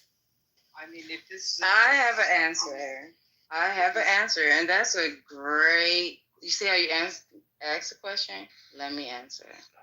If you're going to focus on one thing, which is language, you get paid double if you know Espanol.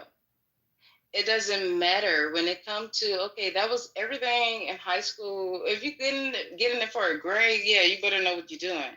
But when it comes to filling out a complaint or a domestic violence report or any type of report, anything government official, it doesn't matter what language. 2 + 2, and let's take away all the verbs and whatever subject you want to go into there, whatever language, who cares if you're uncomfortable? Like I said, it can look one way or it can be perceived one way, but the English is not, sorry, is not the number one spoken Matt, are you language. hearing this? This is crazy. No, that was my answer. You can still get whatever job you want, and you can outsource without knowing punctuation. So when somebody's saying, "Hey, you know what? We don't know how to communicate," and that's why we're here. We're trying to communicate. And guess what? When you're making $100,000 less than the next white person next to you because you can't speak proper English, don't complain. That's not correct. That's not correct. I've never once got on here and said, I know a lot of us who are broke. Only thing I've been going, hold on. No, you got to be. Listen, the world that we've now entered into, it doesn't fucking matter if it's correct or not. That's a reality of the world that we're now living in. Time is up. And time is up. And do you want to talk? Go ahead. What's your current Yeah, should I play it, Matt? Oh, go ahead if you want. Yeah, it's your little intermission. Okay. So after listening to Queen talk, I just thought of this clip that I saw, and I have to play. Oh no. Hold on. All right.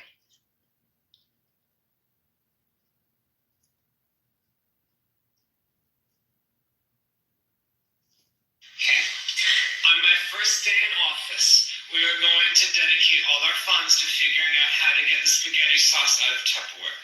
Okay? And that is going to reduce American expenses on Tupperware, okay? And that's going to put the money back into what we are calling an opportunity economy, okay? Because we are not going back. We are not. And this former president would like you all to spend money on glass Pyrex. I remember growing up with my mother. There was a small business, and they served everything in these little takeout containers. And we would go home, okay, as you do. And we would use them, we would reuse them, okay? That's the America I grew up in. I was not given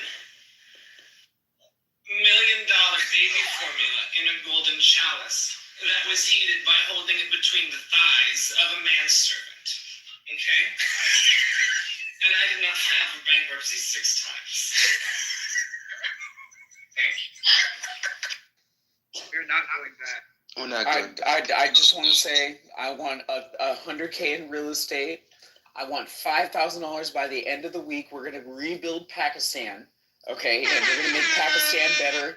Okay, I'm going to Dubai. I'm gonna go get married in Dubai. We're gonna have a baby in Dubai. Like what like do y'all not understand exactly how crazy some of y'all sound?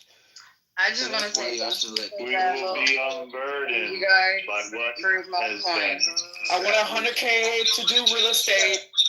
So listen, thank you. You guys are 100% right now. I'm just saying, like that's what's so hard. We can really be like, hey, guess what?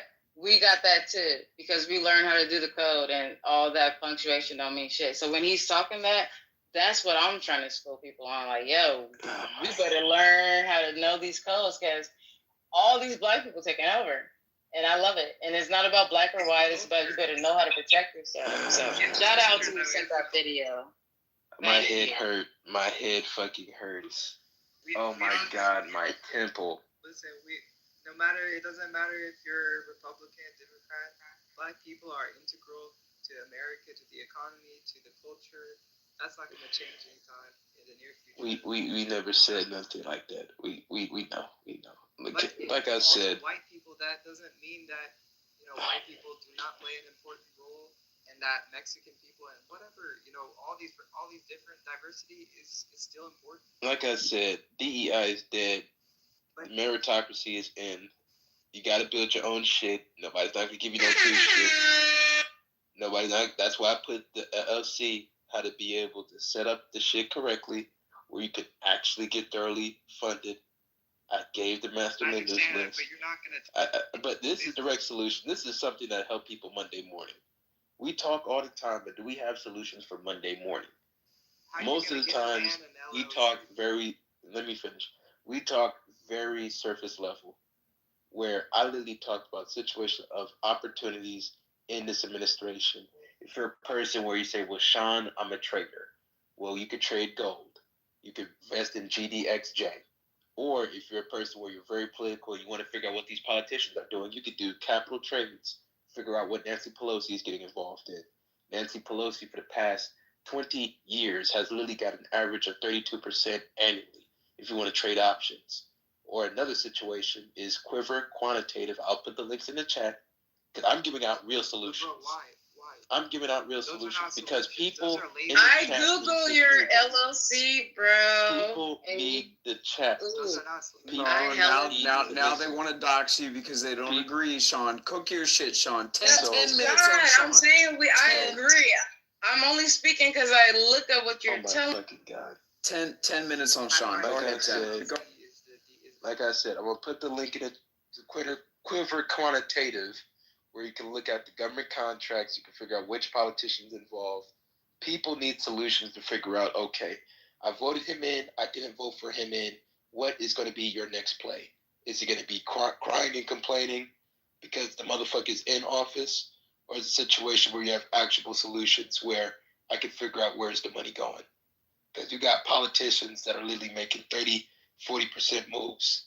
In this situation right here, it's going to be an opportunity for people to be able to look and see where things are going.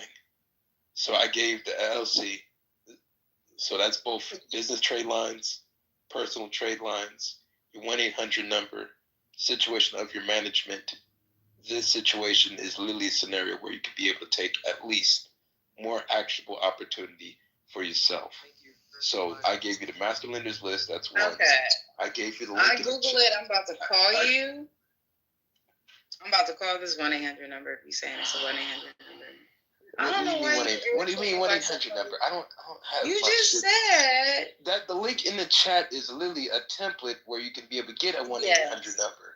Yes, where you can get a business address, where you can be able to get the business trade lines, you can get your DUNS number, where you can be able to figure out what's the underwriting. And you can be able to, it's not that easy. It's not like it's not easy, and that's why I put it in the chat. Like and that's why I went ahead and Googled it. Either y'all a bunch of agents or a bunch of tech heads. That's what you're gonna do for somebody. Hold on. This is how you make money. Because you said let's follow where the money goes. You're not even letting me finish. I'm saying I Google your information. You don't want to know what I. It's about nothing. You don't want to know what I Googled? I'm trying to promote your business that you're saying, and you don't want to know about it? Ma'am, please. You don't want to know about it? Let me finish. Where's the moderators? Where's the moderators? Moderator. Like I said, man. Yeah, I'm listening. Let Sean finish, please. Damn. One mic. Damn. But like I said, my solution is for people to focus on what your politicians invested in. Quiver Quant, link in the chat. That situation right there, you can be able to focus on which politicians investing in what. Then you have a scenario of both the master lenders list, business credit template, and I'll also give you hedge fund investor buyers if you're involving in real estate for all my realtors out there. I know that there's realtors in the chat, so give me 1 second. I'm going to put the hedge fund buyers list because this is important, where most of the money is going to be shifted where people that are involved in finance, involved in transportation, involved in some forms of a general service-based business can be able to take advantage of. We got the most baby boomers that are literally retiring and selling their business. You can acquire those businesses by leveraging the equipment of their business to fund the down payment of an owner finance transaction. So if the company is worth $3 million, they have $600,000 to $700,000 in equipment. You can be able to get an asset-based lender to be able to leverage the equipment to finance down payment, get access to that business, have a situation of unnecessary cash flow to be able to get involved. You can either do owner financing, you can either do tax deed investing where you're involved in either buying land lots that are in specific states. Here in Chicago, I'm not in Chicago, but in Chicago, I've literally saw an Italian paisan literally defaulted on 812 properties. And she's been delinquent from the city of Chicago for 10 years, $15 million in fines. Those taxes is $400 to $500 that you can pay. You can pay the back taxes to get access to the property, develop the property, rent it out, and take advantage of the Obama Museum that's running through Chicago that's literally eating up 800 properties altogether. So my solution is for people, please get your credit right. If you're a person that don't believe in credit, you say, fuck credit, Sean, cool. Get to the land, buy some land, get involved in situations of networking with your local commerce, get involved when it comes to scenarios of oil, fracking, please. Because this is a situation where if you're not involved in business, you're going to miss out on these 4 years. If you're not involved in some kind of specialized career that benefits from this administration, you're going to be left out. That's the only thing I'm saying. I gave the links to the chat where you got hedge fund buyers because of me now. You got the ability to track every single politician when it comes to your stock market. You have business credit, and you have a scenario where you can be able to leverage certain things. Now, when it comes to baseball card, you can't leverage the assets of a company that you want to buy. Before that, you buy it and you use the daily equity contributions for the new transaction. You can do it after to replenish it back with the equity you bought on the table. So owner financing can be done several ways. You can either do a situation where you use business credit to be able to use as a down payment, or you can leverage the equipment like in trucking. You can leverage the trucks to be able to finance the down payment. Due to the fact that it's an asset-based business, it's very labor-intensive. You can be able to leverage that. My question is, are you just like how to manage a firm, how to manage ourselves, how to manage our lives, how to lead? Can you teach us the soft skills so we need to operate on a day-to-day basis? So the soft skills would be a situation of how to be able to negotiate, how to be able to organize certain opportunities in business where you can generate business. How I generate business in real estate is if I see somebody that's in bankruptcy, Chapter 7, Chapter 11, or Chapter 13, I would like the situation of cash for keys. Situations where I can help them avoid being in default, or people that's in list pendants, pre-foreclosures. I could be able to provide a cash down payment. I could be able to either take over the mortgage, buy a wraparound loan, or a situation of a down payment. So when it comes to metrics of the soft skills, you would have to learn how to negotiate. Well, Bank card, please come up then. Absolutely. Because bank card, you need to understand that you know that people buy businesses by leveraging the incoming business equipment. This is something that's been done. You have a purchase sales agreement. You can be able to get a lease on. You can be able to focus on multiple ways of buying that business. Right, but it might you can do several ways of owner financing is my main point. Because owner financing can be done based off of seller terms. It's like buying like Mark Cuban, Brandy, we can barely hear you. Yeah, at this Brandy, I'm saying Brandy, it's your like mic has buying been really quiet. It's like, you've been very you quiet buy on the your mic. Jets or you buy a football team. I mean, you're switching owner to owner, so you're technically buying a net asset. But when you buy net assets, you have to make sure that deal is good, and you have to make sure everyone involved is getting a fair share of the, is getting what they need. Yes, that's why you have your balance sheets. Absolutely. That's why you have your financial advisor and have your balance sheets. Yeah. So that's what I'm saying. Brandy, matter of fact, you gonna tell me how to be able to acquire business. Tell me tell me how to acquire business. You still tell me have how to not- acquire business. Sean, you still have not told You us how fucking you're butch. personally benefiting. Good gracious, really? She's all of that? Just Nah, this motherfucker has literally been a pain in the ass for a whole hour. He's trolling. Dear Christ, Sheila, I have love for you, Miss Sheila. I love you, Sheila. But you haven't been here for the whole extent of this whole I shit. guess not, because I'm like, damn, really? I'm like, wow. Dear Hey, God. boss lady, good evening. How are you? Then like, what the hell was I walked into that the bitch is already out of No, I didn't call her bitch. She a butch. Butch Cassidy. Not bitch. We're just butch. saying That ain't right, Sean. That ain't right. realistic funder expectations. If you're having someone funding, And I gave you the underwriting criteria to how to get funded. You can do it multiple ways. I told you tax deed investing. You didn't Don't let it get worked up. Sean. Brandy's been trying to subvert this stage That is for not the hours. first question. No, I haven't. That is actually. I really talked about business credit funding. I talked about tax deed investing. Baseball, you still need to come your white ass up. Brandy's one of them that wants to diminish over us. They think we're just some dumb, Americans. That is absolutely not true, and that's putting words in Brandy my can mouth. control. You talk like a damn politician. He or she talks like a politician. Yeah, it's one of them, bro. Are you taking DEI money? I'm not. Brandy, are you taking DEI money? Be honest. You talk like a damn politician where everything has rebuttal. What kind of money? I just realized. Can we allow Miss Sheila? Brandy has Miss Sheila zero respect the businesswoman. Yeah. I don't know what you're talking about to be able to either say yay or no, but I'm just listening. You don't have to agree with me or not. Just please give some solutions to what you've seen in these 4 years, because most people are just reacting where they don't even have a central plan how to benefit from these 4 years. What do you just? I mean, what you want me to say? Eat a good meal in the morning and make sure you defecate every day to eliminate. Hey, Sheila, at this point, yes, yes. Okay, yes. well, eat a good breakfast and defecate at least once a day to eliminate. Yes, because I see when corporate tax cuts come around, I see a lot of people complaining. I see a lot of people complaining about the rich when they could have got a C corporation themselves, could have got the business credit funding from credit unions like PNC Bank, Truist Bank, Alliant Bank.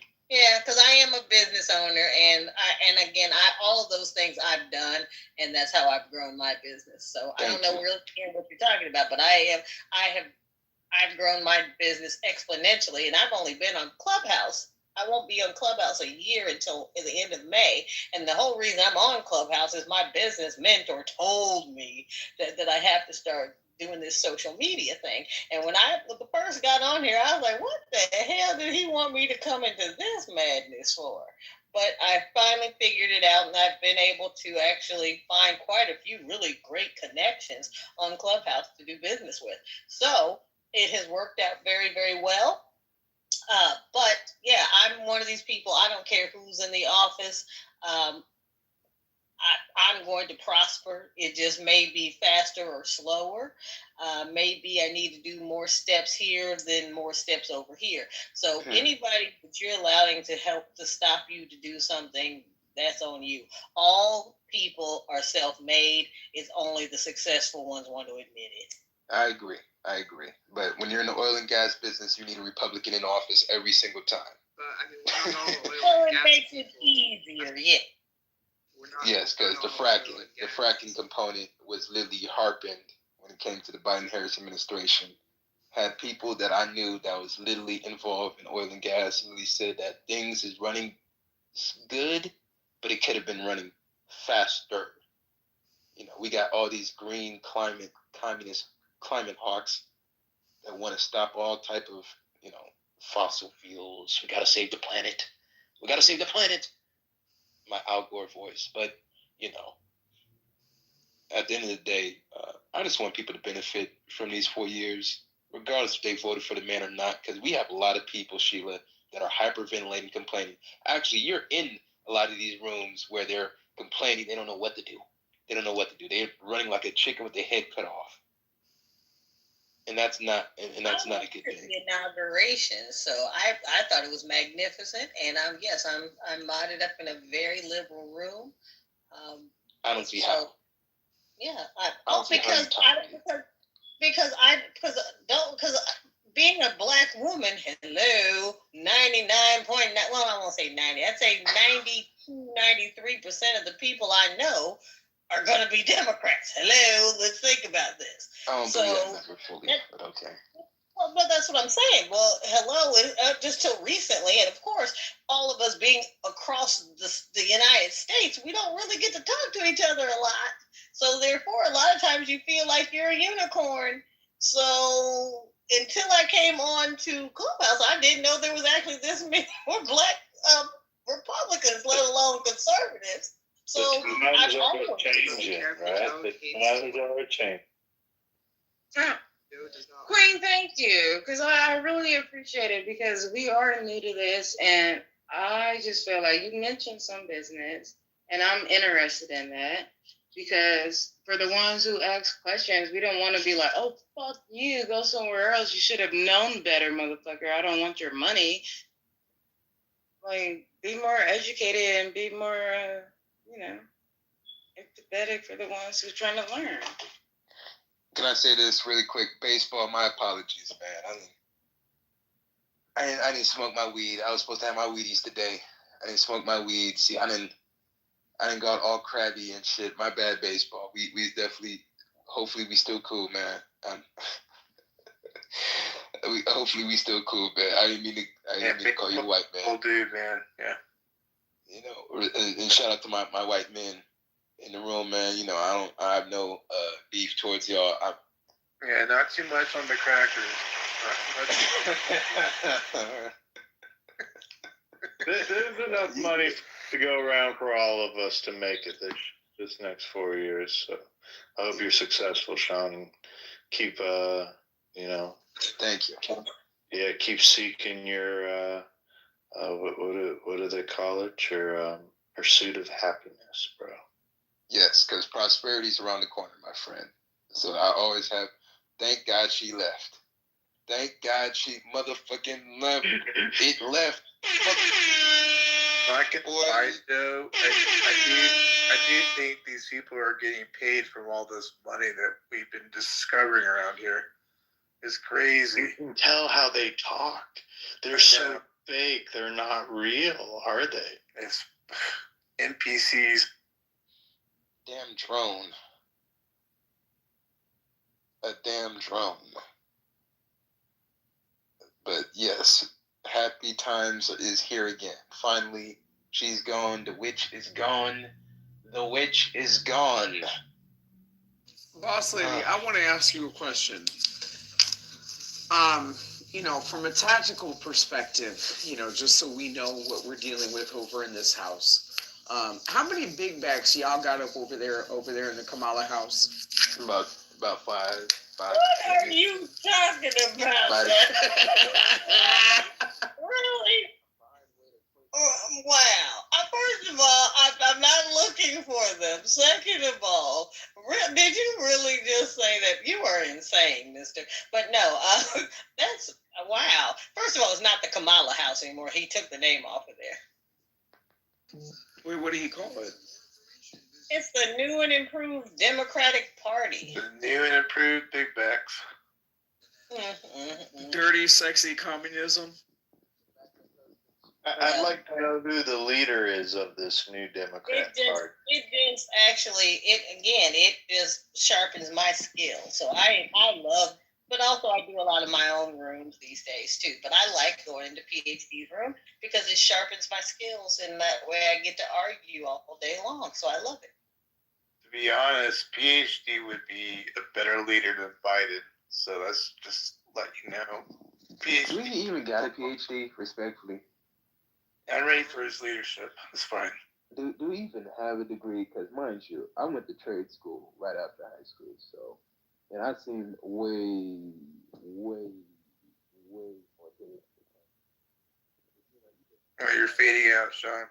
Yo, I heard him ordering one night over at McDonald's. I'm telling you, he's an expert or something. So, the expert. At the end of the day, leave PhD alone. He's His good. diligence is on point. He's good people. He has flaws.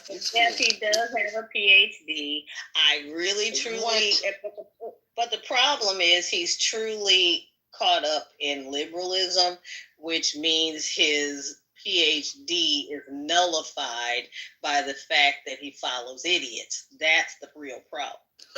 Listen, boss lady, I guarantee you, if he did the Adams boot camp, for at least 6 weeks and saw some results, I guarantee you he would think differently. That is funny. You're gonna put his ass to training camp. You're gonna put his ass to work. Damn motherfucking right. Put his ass to work. Well, I respect Sheila because it's the fact that she never ostracized me for my beliefs. That's because I guess we have the same political beliefs. But every time I go in there, I always get jumped. But it's like, damn. When I first started going in there, because I was the original conservative over there. There's a few more over there now. But when I first, it was me against the entire room. And that's the one thing I don't know how many people know what I do for a living, but I'm an executive career coach. And one of the things I'm constantly trying to get people to understand is it doesn't matter what your competition looks like. It's the difference that you bring in a sea of turmoil. So even in a completely liberal room, PhD, I was able to show the fact that I added value to him adding me as a mod in his room.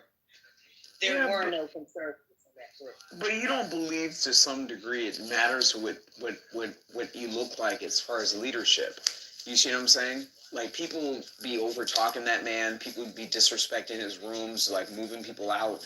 It's kind of one of those things, like when Donald Trump ran for president the first time, he asked the question of Carly Fiorina, is that the face of a president?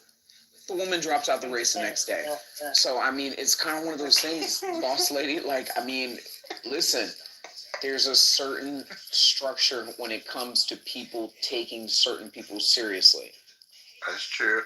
The thing is, PhD has a good charisma. He has great charisma. His messaging is off, but if he were to get on the right note, he would actually be a powerful force. But I get what Adams is saying too. There's a little bit of a presentation that needs to be perfected too. Damn. No, he just has no idea what he's doing with it. Because you really must admit the man can bring together a crowd of people. Yeah, he just can't. He has no idea what to do with it. Totally.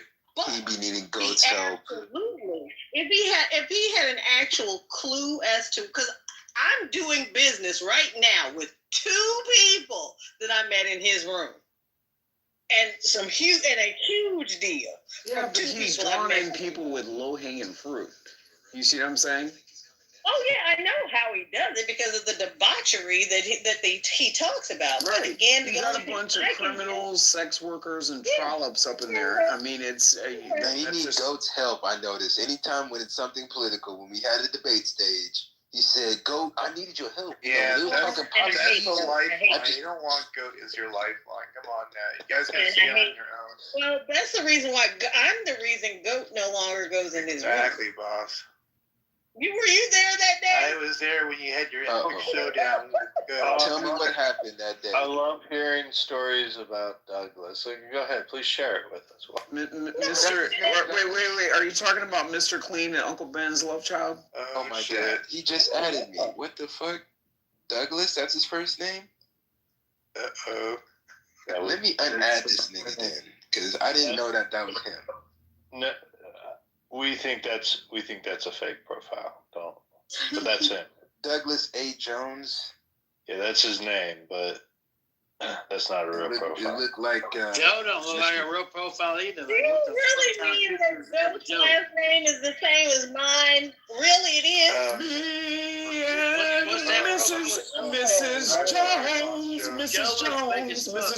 Mrs. Jones. Let me get this nigga up here, man. I don't rock with Goat, man. He still owe me money from the damn election. I told him that he was gonna lose Wisconsin and Michigan. He didn't believe me. He's got a thing. But this Goat is, and he going on. And the thing is, all I said was nobody, because Goat is not used to being laughed at. But he said something one day that he was excoriating somebody. And all I said to the man was, why is it that you have to constantly, I said, you're supposed to be so intelligent. Why do you feel the need to absolutely make other people feel as though they're not even human? Why are you so mean all the time? And that's all I said. Exactly. Like, what? Ever since then, because I work out and take care of my body. No, wait. Hold on, boss lady. I don't mean to cut you off. Hold on. Ginger Spice wants to say something. What up, Spice Girl? What do you want to say? Tell me what you want. What you really want. Tell me what you want. You act like you're a doctor, but you're You want to go to the goo? Yep. Okay. Exactly. Go ahead, Bob. oh, I'm fine. Like I said, I just That got him out the room. PhD. Goat has a very, very, very fragile ego, and anytime that anybody challenges him, he likes to actually. The part he can't stand about me is he can't intimidate me. And also, he likes to bring. If he's got a machete, I'm bringing a bazooka. So again, I don't like doing things like this with people. I'd rather have this good conversation. But if you want to act a fool, I can act a fool with you. I tell people this all the time. Don't let the stupidity fool. I can act a fool. Well, Sheila, he thinks every Republican is like a special kind of dumbass. So, it's good that you stomped his heart out. I wish I was there. Boss lady, go ahead, Sean. My apologies, Joe. You got it. No, I thought you were I heard you take a breath. But boss lady, the same read I get from him, and I can fill in the blank because he's a professor, and no one challenges a professor in his classroom. So when he's faced with people that give him pushback, he's not used to it in his day-to-day life. He deals with people half of his age, his students, Well, whatever. I'm going to challenge you because you don't get to just dictate to me. My husband's a professor as well. He used to teach engineering economic analysis. So my husband's kind of smart. But I also, if I can talk to him, I can talk to anybody's professor. My husband's a retired colonel from the Air Force. So he's actually also, he's a doctor, he's a retired colonel, and he's a nurse. So I call him Colonel Dr. Nurse all the time, and it makes him mad. But, so Goat is no smarter than the man I'm married to. And if you don't think I can converse with you, go sit down somewhere, Goat. Because Goat absolutely is one of these people who has to shut down the conversation because he can't hold his own when challenged. Because Goat always challenges me when it comes to school choice. When it came to school choice, he challenged me there. When it came to the situation of the platinum plan and the scenario of church compete, that's when it led to, I guess, our last argument that I possibly could tolerate. But shout out to you, Sheila, because the motherfucker is a prick. He reminds me of Bill Maher. I thought he was Billy Crystal. I really thought he was Billy Crystal. Because I called him an old Billy Crystal ass motherfucker. because I thought he was a Caucasian man. I said, who is this? I hate to say it like this. Who is this gay-ass Billy Crystal, pretentious white liberal? Then I realized that, oh, he's black. I've been blessed. I haven't had to speak to him since the day he left because he's only in Patty's room now, and I never go in Patty's room. I have the privilege of being. Patty's too much for you? I have the privilege of being on Goat's block list. Believe it or not, he does not like me at all because I call his bullshit right out, and I know more about him than he likes people to know about him. But his expertise is in the performance arts, and when you start to call it out, that he's just a master in performance, and it's a show is what you're listening to when he's talking politics. That's really the secret he doesn't want to get out. Sheila, so you can't deal with Patty. His last name really is Jones. He really is a Jones. Okay, yes, well, see, I might have to find Mr. Jones. Interesting. Well, you can't deal with Patty. I know where he works. Interesting. Sheila, you can't deal with Patty. No, I don't have a problem with Patty. I don't have a problem with Patty at all. I just I don't need my life is too magnificent to actually quarrel with them every day. They're kind of so I'm like, man, they're okay. He got very offended when I asked him if he supported his colleague's position on white genocide, and at that moment, I was on the block list forever. Because he works with someone that supported white genocide. I remember that exchange. That was the one that sealed the deal, right, Jeff? That was it. Yeah, that was it. I hit a little too close to home when I started talking about his beliefs in white genocide and if he supports it. Now, I don't think he's ever taken a public position on that, but he doesn't like to be called out about it.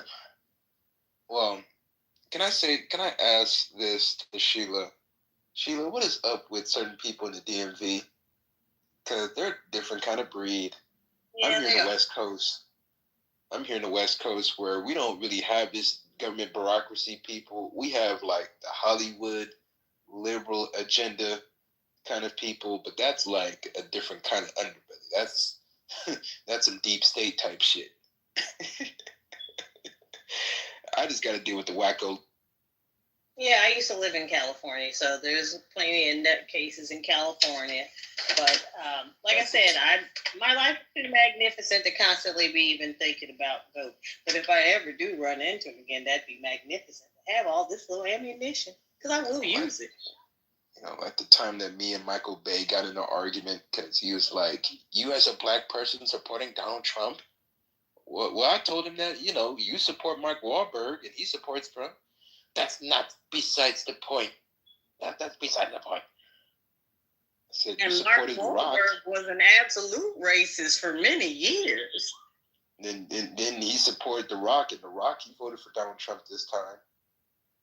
That's the word in campfire from the LA streets. So I'm like, I said, and that's when I realized that I got to stop talking to these damn liberals. I truly do.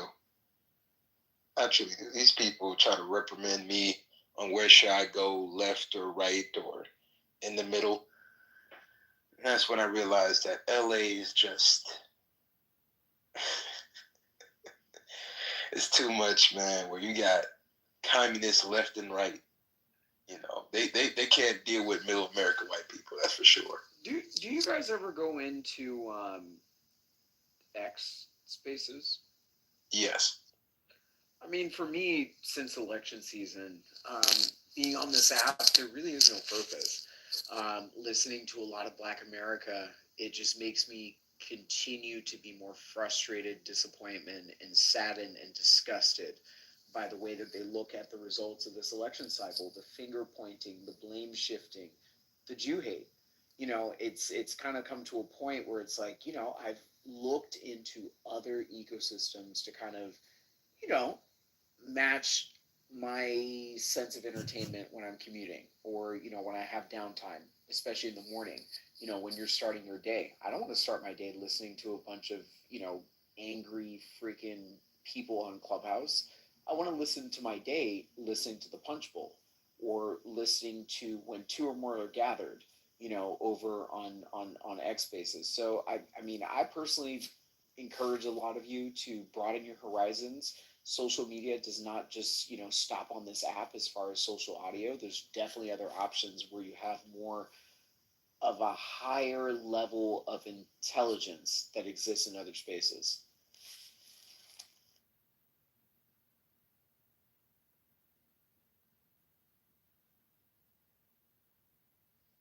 Well, they're gonna be crying for the next 1,300 days while Trump is still in office.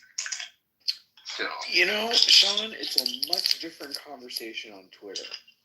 As far as the liberals and even the black liberals on Twitter, they're more focused on different things than they are on this app. They're actually more focused on immigration, and it's very interesting to hear their intake, their insight on that.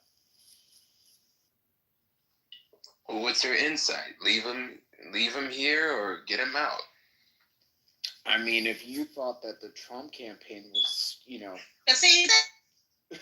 if you thought that the Trump campaign was bad, as far as setting a certain rhetoric towards immigration, you should definitely listen to a lot of black people on Twitter. So they are. So how would you categorize them, since they're not necessarily Trump people, but they're anti-immigration? Is this the FBA crowd? Is that Tariq's people? No, not necessarily Tariq's. Yvette Carnell's people. No. I mean, a lot of the communities kind of blend, but at the same time, listening to the things that they're talking about, they have some very, very, very consistent talking points between the things that Republicans discuss on this app and black people are actually discussing over on Twitter. So they're just disillusioned Negroes then? Disillusioned how, if they're agreeing with us?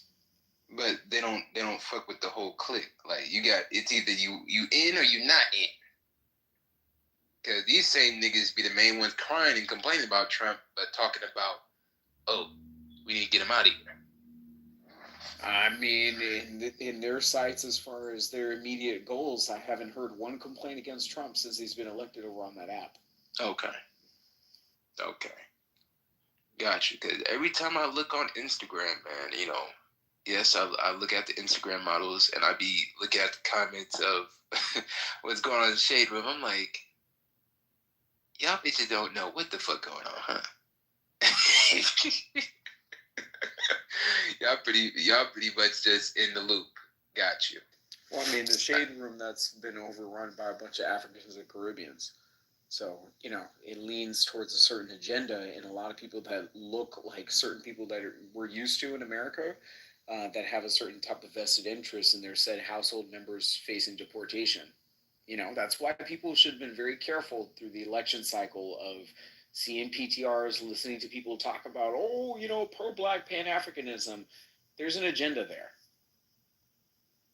Well, I know a couple of Africans that don't necessarily fuck with illegal immigration. They voted for Trump too.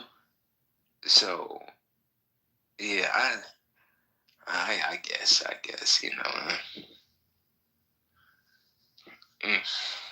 don't know, man. These years is going to be very interesting. Most definitely very interesting.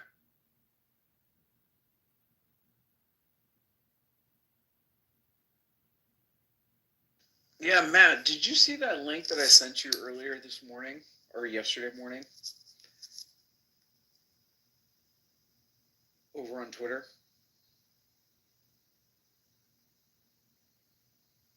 Yeah, it was pretty crazy. It was Laura Loomer and Myron Gaines in the same room, and they were basically hashing out, a lot of nuanced issues and the changes that Trump is making. It was very interesting.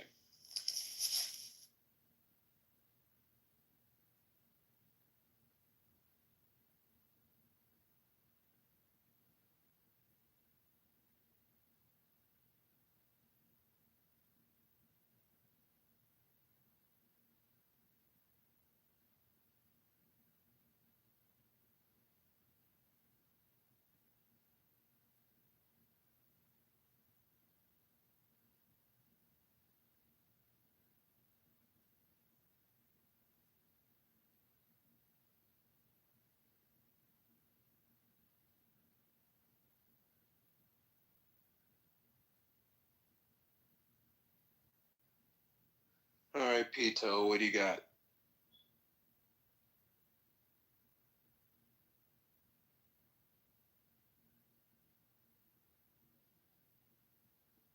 Yes, hello. Yes, Can my you hear Nigerian me, brother. please? Yes, my Nigerian brother. I call Peter Galwak from Republic of South Sudan, but currently I'm in Ethiopia now. Yes, I like the trick because it's very simple. It is in that President Trump really want to put American interest first. Yes, it is correct, but let it be different for the American people. Not as the United States of America, let it be other continent. You have a Canada, you have United States of America, you have a South America. If President Trump can match to suit the interests of the whole citizen of America will be great. But not that President Trump use his word or his logo or his slogan, to suit his base, his supporters.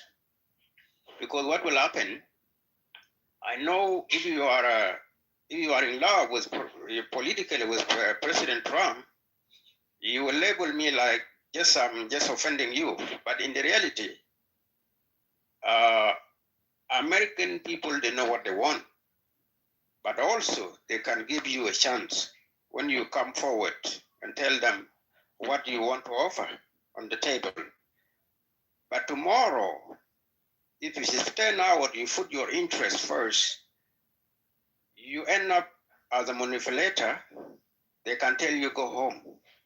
But Trump is a dangerous politician. You can cause another civil war, a bloody one. It will be too dangerous to the world, to the international community. I'm not going to talk too much, but I want to be honest to you. The man who is speaking to you, I've been around this world.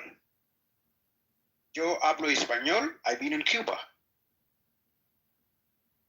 I trained in Cuba during the Liberation War. I know the definition of socialism and imperialism. I've been in US since 1984 until 2008. All of us were dancing the same song during the night. But during the daytime, we lie. We say that we are different people. Trump himself told us the truth. He said, when you cut somebody's blood, the blood is red. Doesn't matter you're white, you're black, you're Muslim, you're Christian, non-believer. He assured us that we are one people. But what Trump tried to do now? You want to divide the world using few people who vote for him to let his political strategy, which is the ego of the powers, to blackmail the entire world. So now let us think carefully. 21st century, anything can happen bad to us. Now, Ukraine war and Russia, you will never know anybody can get a deadly weapon because the two superpower often arm markets, including the dirty bombs. You don't know what American group are doing. You don't know what Russian are doing. So now, if anything happen stupidly, all of us will pay the prices. So don't support President Trump because you vote for him. You advise him accordingly. Now he's crossing the red line. We know America is belong to Red Indian. All the folks, Peter, everybody come from where you come. Peter, Peter. You integrate there in America. Why is two special? Yes. Yeah. Peter, what state are you in? He said he's from Ethiopia. He's in Ethiopia right now. Okay. Are you an American citizen, Peter? I think he said he came here in the 2000s. Are you a spokesperson, or can he answer for himself? Well, respectfully, he's long-winded, so I'd rather speak for him. Peter, can you hear the question that I'm asking you? He was about to take us to an hour tirade.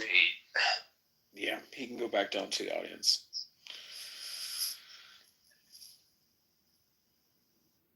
He should be thankful that Trump doesn't want no business in the continent. It seemed like he needs some of that aid money too. What's up, Casey?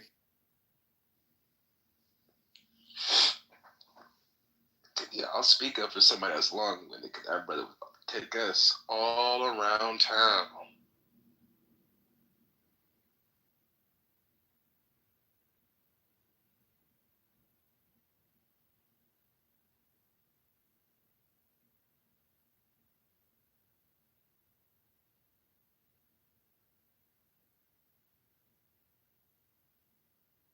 Wait, y'all went to bed or something?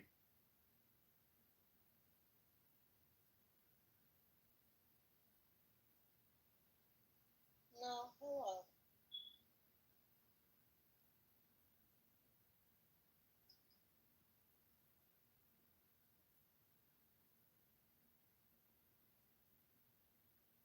See, that's why I need to get me a wife and some shit. If I had a wife, I'd be cutting some cheeks right now. I want to be on the phone with John.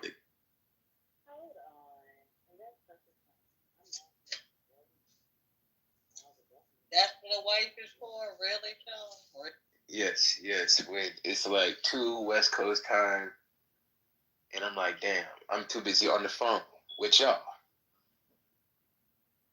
I have a feeling you'd be sleeping on the couch if you said something that great. What? Boy, give me a wife, she don't gotta work.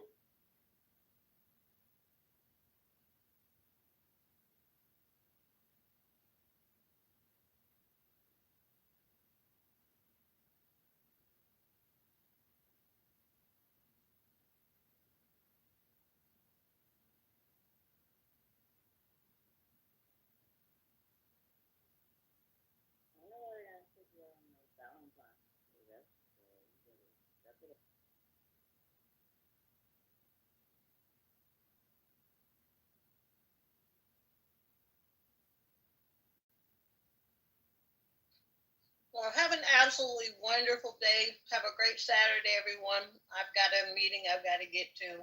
So I appreciate you, love everybody. And I hope that tomorrow blessings rain down upon your heads like buckets of water from heaven. Peace out. Good night. Thank you, Miss Sheila. Mrs. Sheila, thank you. Matt, you want to close it up? Yep, it's a wrap. Let's wrap Time it up. to hit the old dusty trail. Mm-hmm. All right, y'all. Y'all have a good night. Right, Adams? Oh, he's gone already. Y'all got lucky. I'll catch you next time. You bet. We'll be on later in the morning or soon. Oh, thank you. Good night, all.